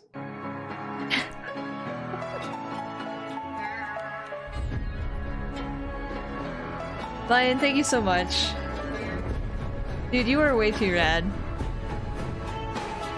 Thank you so much for being a tier 2 sub. I feel like we have Also, we updated the tier 2 emote, so you get a little Cylon gold. I don't know if I told you that last time. Happy 14 months. It's going quite well. We are exploring Skellige right now. We completed a main story mission yesterday. I think I might take on another main story mission here shortly. I really But hope. I feel this necessary. I really hope like, we have to jump a gap, and somebody doesn't. I feel quite like I make have it. to complete all the side quests I really before hope. moving on. Can't wait. Unvik is the best. Okay, well I'm gonna buy it. Not you, And Jalen. then You'll be I guess fine. You'll make the I jump. would You're a like to monk. put these in You know, my. just a weak, spindly, I guess I can cold sell this one. coward. I don't really need that one. Oh, he's nice and strong. 'Cause He'll I make the like how jump the just Nilfgaardian fine. one looks. But I'll put these on our. Living on good berries alone and never sleeping trusty and just steed. getting exhausted, How's your tired, and campaign weak. tonight? Perhaps you won't make it. Perhaps you'll need a hand to help you up. Urza. Urza, please. Luna? No, she'll be fine. She has fly. How are you, Urza? What is this? These are fancy. 10%. Ooh, that's a lot of coin, though. 10% intensity. Who? Guess I could sell my other ones, since I'm not using them. Oh, look, you're falling into the abyss. Bye, One more hour bye, until little Resident elf Evil 2 man. launches? I thought it was out already. Did people get like an early access code kind of thing? Is he not? I forget that that's a thing. I already told my boss I'm gonna be dead tomorrow. Are you gonna be literally dead because you're a zombie? Sort of a connection there, maybe, maybe not. It'd be unfortunate if the We ice need to breaks buy- and we he don't need to falls buy any in of and the this fish stuff, get do him. we? That would suck. What is that? We bought our treasure maps. Sold some stuff. What? Can I... Is this worth selling? It's fine if elves Those can't be I'm gonna charmed. sell. Should I break these down or just sell them? I kind of want to keep that sword. That sword looks cool. Let's break this stuff down. Amethyst. I don't think I have any amethyst. I'm just gonna sell those. It's fine. You can be a misanthrope all he wants. It doesn't He's excuse the down. fact that I want him to die. It doesn't change anything. We'll just sell those. Okay. Wow. Well, I hope that you enjoy it, Tiger Bones. Do I know a do lot I of have to people do I are have to super hype do I about have to like receiving it. screenshot the evil section They of can my sell character weapon sheet and send it stones, to you? too. Runes, what are they? 3%, 3%. The real affront. Those, The real affront is 1%. literally what she Oh, said. it's a number, not a Real affront. percent, 5%. So those. My persuasion and my deception are equal skills. Doing some inventory management here, I'm sorry. Find him particularly irritating. And we'll be on our way.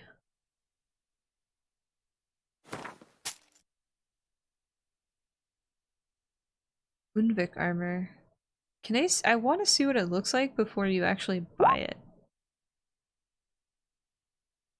Because if it looks cool, I would totally wear it. Stream was a ton of fun. That's good news. If you guys are a fan of D&D, please make sure you guys go show Lion some love. He's a wonderful person. And I guarantee you're gonna have a good time when you hang out.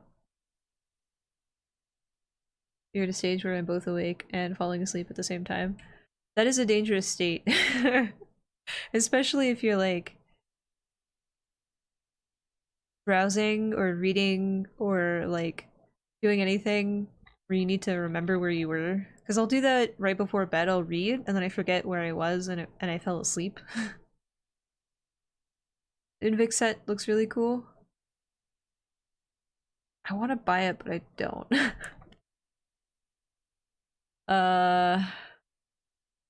Because I like the set that we have on currently.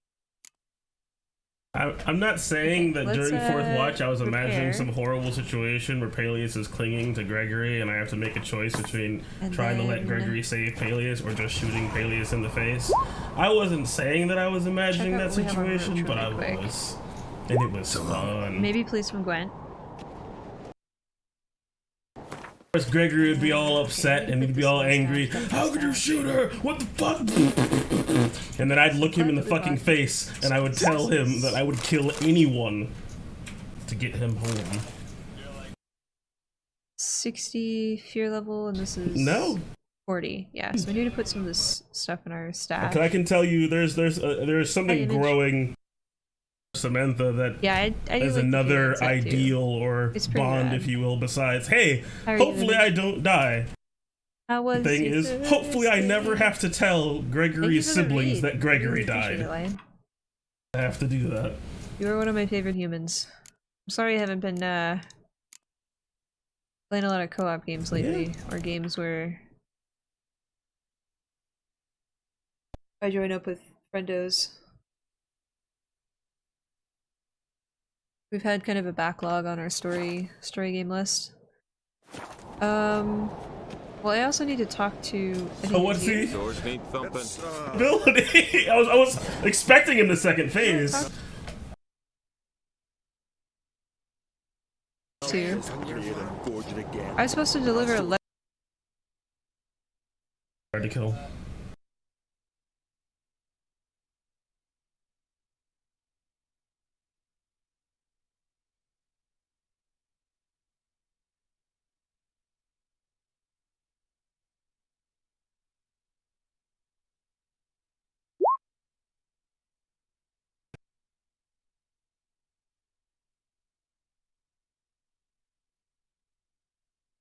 What's that? He drains the life of everything around him. He claps his hands and maybe does a little soul rip. Mmm, that's real tasty. But I've never seen it before.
Tank and the Nova, Greg. You have to, and this is the undead shit. I cannot have a turn, but if I'm alive, that's a lot better than having cool turns, my dude.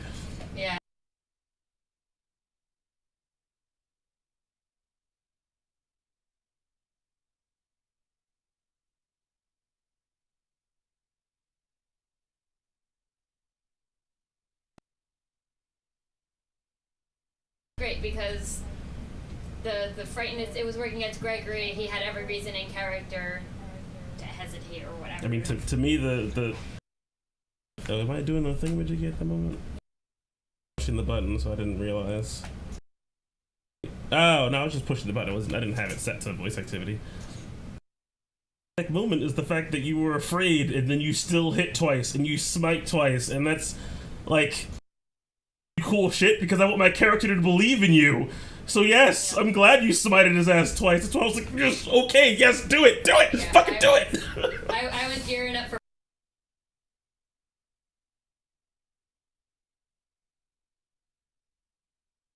Yeah.